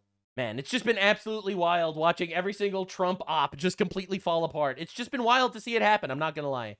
Trump curse is just completely real, I guess. But I do have to say, because I've said this before, while I do think that Tucker Carlson is an asset of some foreign power, and so is Hassan Piker, but likely for the same foreign power, I do feel bad watching Nick Fuentes get backstabbed by all of his completely fucking retarded friends. I may disagree with Nick Fuentes' stances on lots of things, like vote for Democrats and the Jews are the problem with literally everything, but in his own way, he is principled, and I can respect that. I get flack from my audience every time I say that, but I only say the truth. So I am literally just telling you what I feel about different things as they arise. You have every possible reason to disagree with me. It's totally valid. But I do think Nick Fuentes is his own person, and I do think that people like Tucker Carlson and Hassan Piker are the actual subversive enemies of the United States of America. And honestly, I care about that so much more. I might disagree with somebody's speech, but I will fight to defend their ability to have it. Freedom of speech, it's truly amazing. Ain't no George Floyd joke ever gonna be funny in any setting or situation. Locked comments. Yes. The comments locked immediately. Nothing is funny about George Floyd being murdered. This is coming from Domo Julio, who also said Charlie Kirk died due to fentanyl overdose. Pretty interesting stuff. Now, the reason why these conversations are back is because there was a very public roast session that just went on, and everyone is talking about it right now. This is incredibly viral. The reason why I am here is because I am so happy that we have the ability to make these jokes. Now, I saw a lot of people get all twisted out of shape, bent out of shape about the fact that, oh my God, they're offensive jokes. Yeah, they're fucking jokes. You have the supernatural ability to fucking close your ears and go away if you don't like them. All right, literally, oh my God, you people are so pathetic and gay, it's crazy. But this was going giga viral, we gotta talk about it. First the Kevin Hart roast. Oh, dude, I saw a little bit about this. You know, Kevin, they told me not to mention your kids on this roast, but I must say, you did good. They've gotten so big, they now buckle Kevin up in the car seat. It's true, he lost his gig hosting the Academy Awards because of some homophobic tweets, but you'd be homophobic too if you were eye level with everyone's cock. God damn! He got Just no short jokes, that's brutal. Brutal! But this Especially because being homophobic is actually kind of based. fight on a private plane, proof that no matter how much money black people have, they're still just gonna act like ninjas. That's right.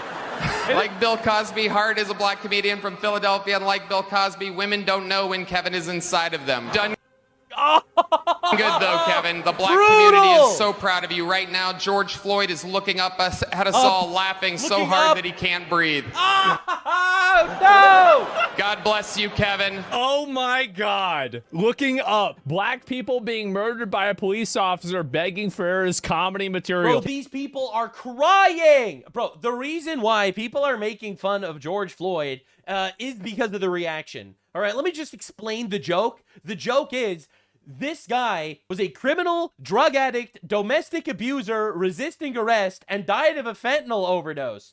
And the entire country went crazy. Saint Georgius Floydius, blessed be his fent. They did not stop glazing that man. They're still glazing that man. They got like golden caskets and mayors of different cities kneeling and crying in front of it, apologizing on behalf while they burnt down our country. The reason why we're laughing is because your hero was a fucking retard. He was a shitty guy. He fucked around and he found out, and it's, I guess, sad. Maybe. Kind of. Sort of. I mean, probably to some people.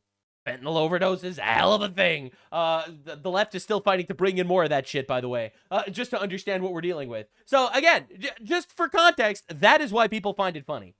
Kevin Hart sitting there laughing like the monkey.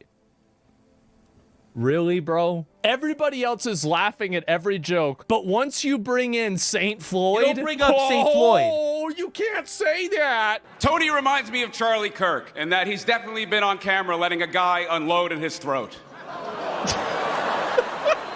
Kill Tony, please. Someone fucking kill Tony. Oh my God. Tony, nothing you say tonight will hurt my feelings. I was in a beef with... Just to be clear, my stance on comedy, comedy is legal. Freedom of speech is legal. I don't care about the jokes you make. Do I find it funny? No, but that's my personal opinion, and everyone has the right to have that personal opinion. Not calling for cancellation. It's offensive, and that's exactly what this is all about. 100%. Watching people get twisted out of shape on the right over this also... It's so cringe, man. It's so cringe. Now, the reason why leftists find it funny when you make Charlie Kirk jokes is not because people burnt the city down. It's not because people, gave him a golden casket. It's actually because Charlie Kirk was a really good man, and he was murdered by a violent leftist, and the violent leftists want to kill all of you too. So the reason why they're laughing that he died is because they're happy he was murdered. And they also want more of us to get murdered. That's why they find it funny. Just explaining the comedy here. With Kanye, so I've taken shots from better gay Nazis. Yes, we're back. I know. What's left of Lizzo is here. Calling We're fat back. women. Yes. Either that or Eddie Murphy just premiered the... And she looks way better now, by the way. Yeah, that's what Ozempic does. The fat acceptance movement died the moment the moment Ozempic came out. Used to be fat as hell. Now she's just fat. Good for her. Absolutely. And oh no. Chelsea is a Zionist. Oh, here we go. But you're not allowed to make jokes about Israel. Speaking of dead kids, she's a big fan of abortions. Damn, Chelsea's bro. been scraped more times than the grill at Benihana. Oh my God. Speaking of tossing tiny shrimp into a child's mouth, Chelsea Handler went to dinner at Jeffrey Epstein's house in 2010. Oh my God. It's just a fun one. Just a fun one. You can look it up. There's articles. It wasn't like a big party. There was like 7 people there. Prince How many Andrew were and those? Woody Allen were there. Anyway, ladies and gentlemen. And Shane, just so you know, Judaism and Zionism are two different things. Oh my God, dude. Are we still making believe women are funny? I'm sorry. Kind of like how Chinatown and Koreatown are two different things, but your favorite slur works in both places. She sounds Bit of a mad, miss. maybe a little bit. She mad. What is what happens She can't take a joke. when women don't have safe access to abortion care? Nah. But it actually looks a little bit better in person. You must be using Crest white supremacist strips. Usually on Sunday nights, you just burn a cross on someone's lawn. And tonight you get to roast a whole black guy. That was pretty Okay, good. that was one's good. kind of that good. was okay. All right. Her husband committed suicide 3 years into their marriage. I've been sitting next to her for 2 hours, and I have to ask, how did he last that long? Damn, bro. Draymond Green. This guy, bro, that's crazy. Kevin and I are both mocked for our size, and we share that pain. But I can lose weight. You can't get taller than See, this is actually funny. Thank God. Comedy is actually back. It's crazy. It's great. I've been waiting on this for so long. I think conversation and comedy should be like this all the time. I know, like, obviously there's like being polite and everything, but like there's also being entertaining. And I think people are too focused. Okay, all right. Absolutely true. The difference is going up to a random black guy in the street and calling him the N-word and being like, Lamau, that was hilarious. I mean, let's be real. Harassing people in public is actually kind of a bitch move. But here, in like a dedicated roast session, yeah, fucking unload on these bastards. Absolutely. I make dark jokes all the time. Obviously, they're jokes that I find funny. I'm very excited when Piers Morgan gets the Israeli rape dogs to debate on his panel about how Palestinians keep losing wars. Look, man, I'll be real here. Dark humor's fucking awesome. And I'm really tired of making you believe it's not. Focused around being polite, and they never think about anymore about being entertaining. He's so right. He's completely right. It's so tiring watching this. But apparently, this became a nuclear drama. A lot of people got very triggered. Who are those people who you think are going to play victim? Chelsea Handler, and Chelsea Handler. They are vile. Tony Hinchcliffe is like, come on. She went on Don Lemon, on gay retard Don Lemon, to bitch about getting offended at this roast. Like, oh my God, dude, what are we doing? You were uncomfortable. It was gross. Some of the stuff is really gross. It was gross. I mean, I get it. I guess that's the spirit of a roast. Gross. But even, I don't know. I find it all to be pretty ick. So I just wanted to, like, you know. You do realize you have the capability to put your fingers in your ears, and you are literally impervious to all the ick, right? Like, I feel like we have to stop with this victim shit. The victim shit's crazy. It a little bit of a higher key, and while also eviscerating them and letting them know on behalf of women, really. Yeah. On behalf of women. The ultimate red flag. Since this seems to be an epidemic, you know what I mean? I really wanted to focus on the most kind of gross behavior. Not acceptable. And I'm not taking any of the joy out of it. It was a fun night. I had a great time, but I just don't think that kind of stuff is necessary. This is like the craziest cope session I've ever heard in my life. And I don't think it's funny. They're brutal to It's women not funny. and they're brutal to black women. And it's just like, so. Oh my God, they make mean jokes to women. And also to Jews, and also to Arabs, and also to everybody. Everyone gets made fun of in these events. All right, they made fun of George Floyd. They made fun of Charlie Kirk. They made fun of literally everyone. Okay? Nothing was off limits. See, this is such unbelievable. Like, this is classic feminist angst. All right? And this ideology raped Western civilization. All right? And I'm not saying that hyperbolically. I actually fucking mean it. Because I think you could trace back every single major issue with the West back to exactly this. We have to import infinite illegals because we have to be super nice to these people. We have to abort our children because, well, we have to have strong women. Uh-oh, history's offensive. We have to change that. Uh-oh, men are successful. We have to cuck them. Uh-oh, white culture is actually fucking awesome. We have to degrade them. Unbelievable, humiliating. Oh, transparent. All right, so the roast of Kevin Hart was last weekend, and Chelsea Handler and Tony Hinchcliffe were part of it. And you could tell these two actually hate each other. I think because they're both competing to see who can be the most insufferable comedian. But Tony might have met his match. Like, Chelsea's so unlikable. Even people who absolutely hate Tony could barely even appreciate her roasting him. There were some posts made about how Chelsea destroyed racist MAGA comedian Tony Hinchcliffe. Oh my God, they're really trying this. They really think that people just don't believe their eyes and ears, and a lot don't, so that's fair.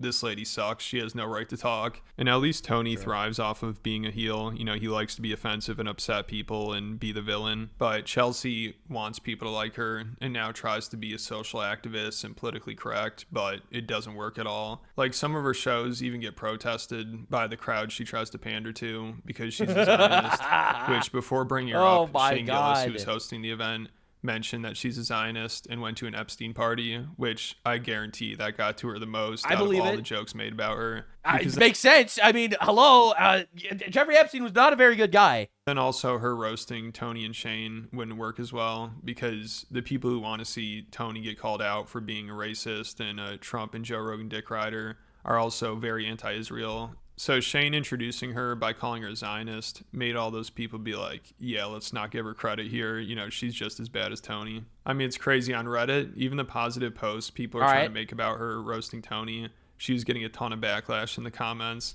And people were praising Shane Gillis, which is wild to see because Reddit, people would say, is like the most woke platform. And during the Shane Gillis is kind of a libtard. You know, I'm not going to be rude here, but I kind of feel that way. All these guys are a little bit cucked. roast, obviously Shane made some pretty... You're going to do an entire roast about a black guy? No white guy's going to say the N-word? Like, that's a little bit cucked. I'm not going to lie.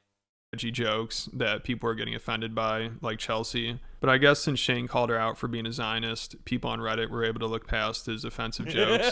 So some of the comments are like, I love that Shane brought this up. They could bond together on their hatred of Zionism. He knew what he was doing, and I don't think it came from a place of kind-hearted roasting, and it shouldn't. And I love how Shane takes his... Right. You're not allowed to roast people kindly because they support a country that got raped and then killed the rapists. In stride, but she's all butthurt that he brought up Epstein and Israel murdering children. She looks shook going up there, and her jokes were weak. I think Shane is laughing that they aren't landing. So well, I mean, yeah, she's not funny. She is not a not funny feminist. I fully support making fun of her, actually. That's awesome. Shane bringing this up while introducing her was genius, and she was definitely pissed about it. Oh, absolutely. I mean, the first thing she did was address it. And I'm going to try to play the clips from the roast, but Netflix can be strict with copyright, so I might have to remove them. If they're missing, it's because of copyright problems. Chelsea is a Zionist. I'm not saying that's good or bad. Speaking of dead kids, she's a big fan of abortions. Chelsea's been scraped more times than the grill at Benihana. Speaking of tossing tiny shrimp into a child's mouth, Chelsea Handler went to dinner at Jeffrey Epstein's house in 2010. You can look it up. There's articles. It wasn't like a big party. There was like 7 people there. And it was like Prince Andrew and Woody Allen were there. Anyway, ladies and gentlemen, Chelsea Handler. And Shane, just so you know, Judaism and Zionism are oh my God, I can't stand the nagging, the bitching. It's unbelievable, bro. No one cares. Just looking forward to roasting Shane and Tony, but it didn't go very well. Now she's all upset about it. I mean, there are articles and posts that are like, she destroyed them, but if you look at the comments, nobody really agrees. Man. Even people that hate Tony. So even the praise she gets seems kind of forced. Also, this is hilarious. Afterwards, she went on Don Lemon's show to complain about it and how they were too offensive and mean. And Don is like, man, I love that joke you made about Tony. It was your best joke of the night. Or it was the best joke of the night. No way. We're getting libtard propaganda behind her because the feminist was obliterated. There's and he no plays shot. a joke that wasn't even about Tony. So he thinks her best dig at Tony was a joke not even directed at him. Well, actually, maybe Chelsea did make it about him, but it didn't make any sense, and it wasn't even a very good joke. Because it's about how comedians that support Trump won't go fight in Iran, and they'll only go to the Middle East for the comedy festivals. That's a good joke, referencing the Riyadh Festival. That's a good point. But Tony and Shane both turned down offers to do that festival. So this is really cringy. Don Lemon is like, oh, you own Tony. Look at how offended he is here. And then she has to be like, oh, well, actually, I don't think Tony did the festival. Dude, and Don just seemed out of it during this interview. Like, also at one point, he's like, all right, here's a clip of Tony Hinchcliffe, and it's a clip of Shane Gillis. Oh, my God. Just kind of giving it to them because he is such a grifter. It's insane. He doesn't even know who any of these people are. He's still making believe. Oh, my God. It's just so embarrassing, man. The Trumpsters, right? They push them and whatever. But it's the Trumpsters. He's just making... They support Trump, therefore they're Satan, and now we are going to support you, brutally wrecking them because you're a based feminist. It's so obvious. The partisanship is so obvious. It's sad. That was the joke. See, look, man, I make all sorts of these jokes, and it's brutal watching this. Oh my God. What is it with feminists? Are they just like unable to be funny? Like in between aborting their children? I guess doing a child holocaust tarnishes them or something. That you told about Tony Hinchcliffe and going to the Middle East was, I think it was the most brilliant joke of the night. Here it is. Now that your favorite leader is making the draft mandatory, I assume that all of you will be signing up to go fight in Iran. Or do you tough-talking pussies only go to the Middle East for comedy festivals? It's a good joke. That is a good... I'm not going to lie. If that was directed at, like, Bill Burr, that would have been fucking heat. But it wasn't.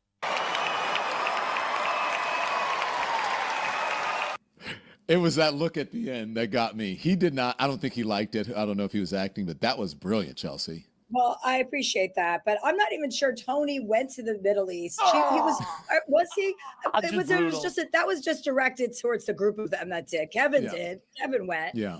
This particular joke, this is Tony Hinchcliffe making a joke about you, and I think later you had to explain to him the difference between being Jewish and a Zionist. But Oh my fucking God, these people are so gay, it's crazy. All right, you know, I'm going to just say it. There really isn't that much of a difference between Jewish and Zionists, according to any of these people. All the people that hate Zionists, they hate Jews too. I'm just going to be real. That's just kind of how it works. All right. And I don't even care. You see, my stances are fucking based, by the way, because it is your right to hate Jews, actually. You have every right to do it. In fact, historically, a lot of people did. This isn't surprising. Being racist is actually completely legal. All right, but let's be honest about it. It is. Chelsea is a Zionist. And then she also addressed hanging out with Epstein during this interview, which she had dinner with him after he was already convicted sex. Wait, hold up. Did they cut that joke? Wait, stop. Hanging out with Epstein. Zionist. Chelsea is a Zionist. They literally cut out the joke. Oh my God, that is shameful. The joke was, speaking of dead kids, Chelsea's a Zionist. That was the joke. Oh my God, these people are such pussies. It's unbelievable. Like, unfathomable levels of pussy going on over here.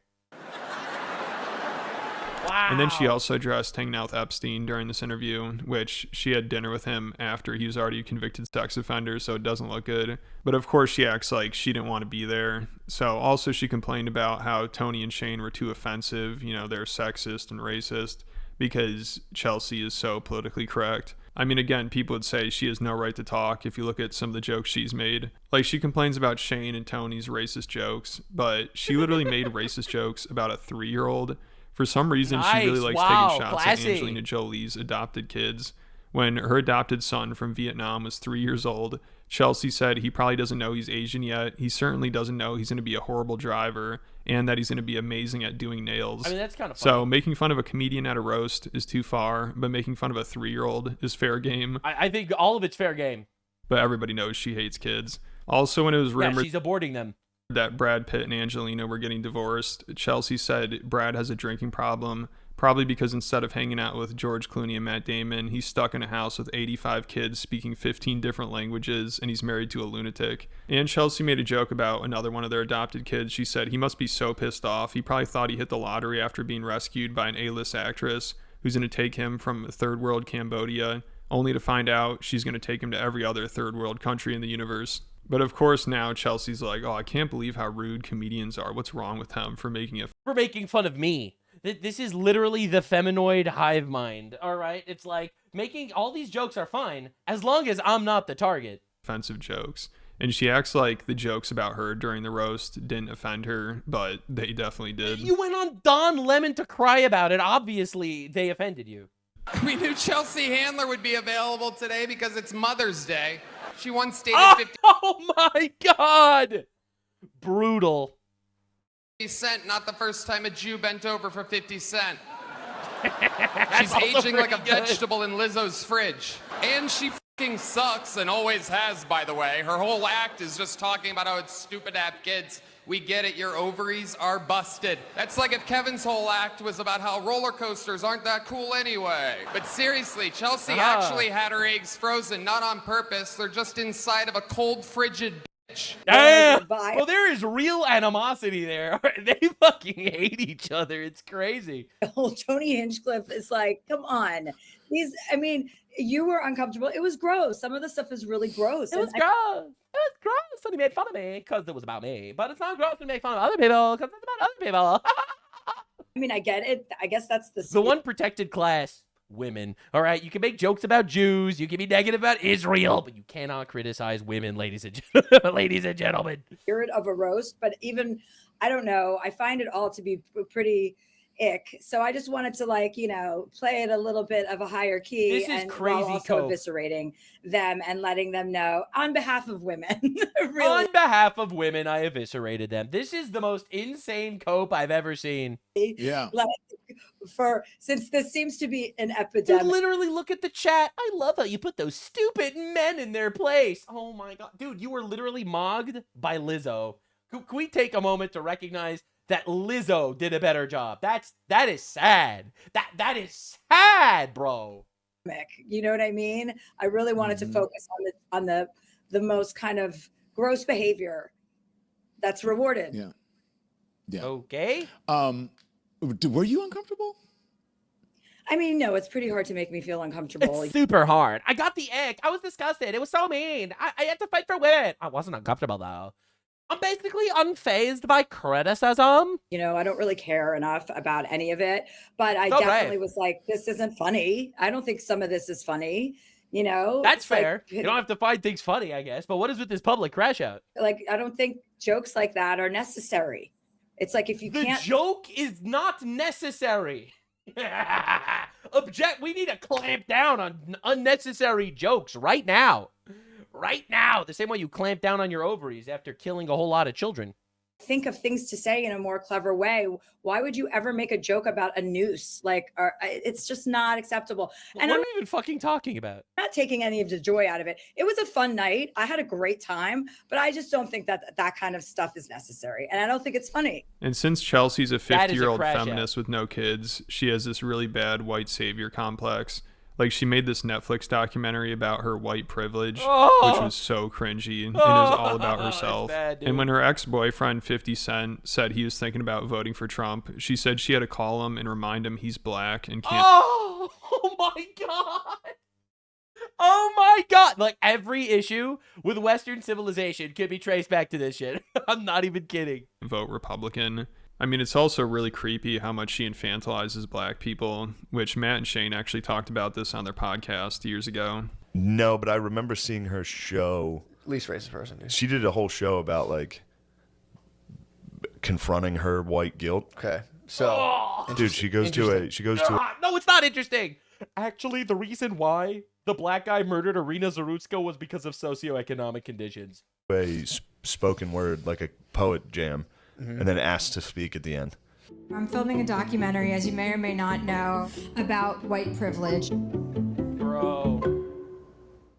And it's like, I just want you to know that I'm sorry. And it's a bunch of black people. Like, what the fuck? I think somebody even criticizes her on that, which good for them. She's like, oh, yes, thank you. Yeah, I mean, she's like, true, this is actually true. Speaking of love being admonished and whipped, dude.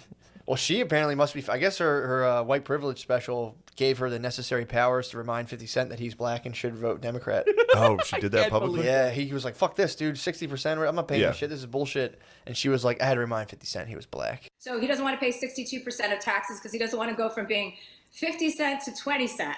And I had to remind him that he was a black person, so he can't vote for Donald Trump. Which, you know, maybe she's... Bro, that's the worst thing I've ever heard. He was going to vote for Trump, so I had to remind him he's a black guy. And they're literally going to be opening concentration camps for black people. Listen, man. Listen, Chelsea. All right?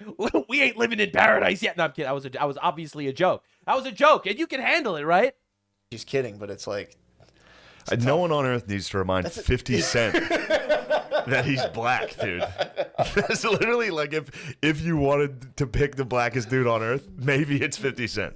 Also, Chelsea said she can't be racist because she dates black people. Bro! Because a bunch of people accused her of being racist when... This is the cringiest shit I've ever seen in my life. Movie 12 Years a Slave won Best Picture.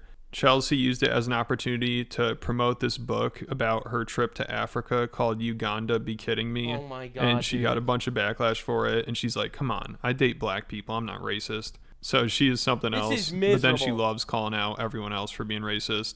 Like during the roast, she probably thought as a white privileged lady, she needs to call out Tony and Shane's racism. Like she made jokes, of course, about Tony being gay and racist, which were all right. You know, they're decent jokes, but to act like she owned them or destroyed them is ridiculous. Not even people on Reddit agree with that, and they obviously hate Tony. Tony is what happens when women don't have safe access to abortion care. Huh? Tony and Shane. Like, the joke is, your mom should have murdered you? Is that the joke? Your mother should have killed you. both live in Texas where abortion is illegal. But on the upside, if Thank you God. see one of them doing comedy, there's a pretty good chance your uterus will start dry heaving on its own. All right. Tony is a real guy's guy, or what's more commonly known as a bottom. But it actually looks a little bit better in person. You must be using Crest white supremacist strips. This is... Tony and Shane, this must be so exciting for you guys. Usually on Sunday nights, you just burn a cross on someone's lawn. And tonight you get to roast a whole black guy. That was okay. That was Well, all a right. half of one, because it's Kevin. All Tony, right. quick question. If you're here tonight, who's keeping Joe Rogan's balls warm in their mouth? Also, that was pretty good. I was okay. So there's definitely a beef was all right. between Tony and Sure. Chelsea. We'll see if it And continues. there's a lot of Joe Rogan dick sucking in the comedy sphere, and in my opinion, that is a partial component as to why all of comedy is falling apart. Because you just want to need to suck up to the right guy to get on the right podcast to get your audience. From here. But let me know you guys think about it and check out the Patreon account. I just posted a new video on there about how Tim Dillon and Alex Jones exposed the UFO psyop going Oh on. shit, it was exposed. Yeah, no, that was a good video. I love this guy's videos too. Lazy to Try. When we're talking about comedy, he's like super in the know in like the comedy scene. And when I see like these retards crying about humor, bro, you know we're gonna be talking about that. I'm not gonna find all jokes funny. Obviously, I think some jokes are going to be gay and retarded. Obviously, I might disagree with your speech. Obviously, most people are dumb fucks, so that makes sense. But I'm still going to fight for your right to have the ability to have that speech and make those bad jokes. Because we cannot live in a stifled society where we're forced into little concentration camps for having wrong think. We're done with that. We tried it. It was a nice experiment. It failed. You banned the president of the United States from Twitter and YouTube, okay? And I will never forget that. That era is over. Comedy's back. You could either close your ears or just fucking live with it. Anyway, please subscribe. That was the deep dive on all the things that was happening today. I covered all the things, lots of things. Definitely I'll see you in the next one. Every day, another deep dive. Big ass deep dive. Movie length. Christopher Nolan's got nothing on me. I don't even race swap the characters. Really appreciate all your support lately. You guys have been incredible. You know, YouTube has not been treating me very nicely recently, so I'm really grateful that my audience actually has been. You guys have been awesome. Seriously. Thank you. I really appreciate having an audience that actually is willing to disagree with me when they do disagree with me, and an audience that's willing to listen when I say some radical fucking shit, because for the most part, I have receipts, as I think you've come to realize. I started doing politics content because I really like making fun of assholes and retards, and the realistic outcome is I am gonna make enemies, and you know what? That's the job. Too many of these dipshits get away with their bullshit, and I will not stand for it without at least making fun of them a little bit first. I'll see you in the next one, you beautiful bastards.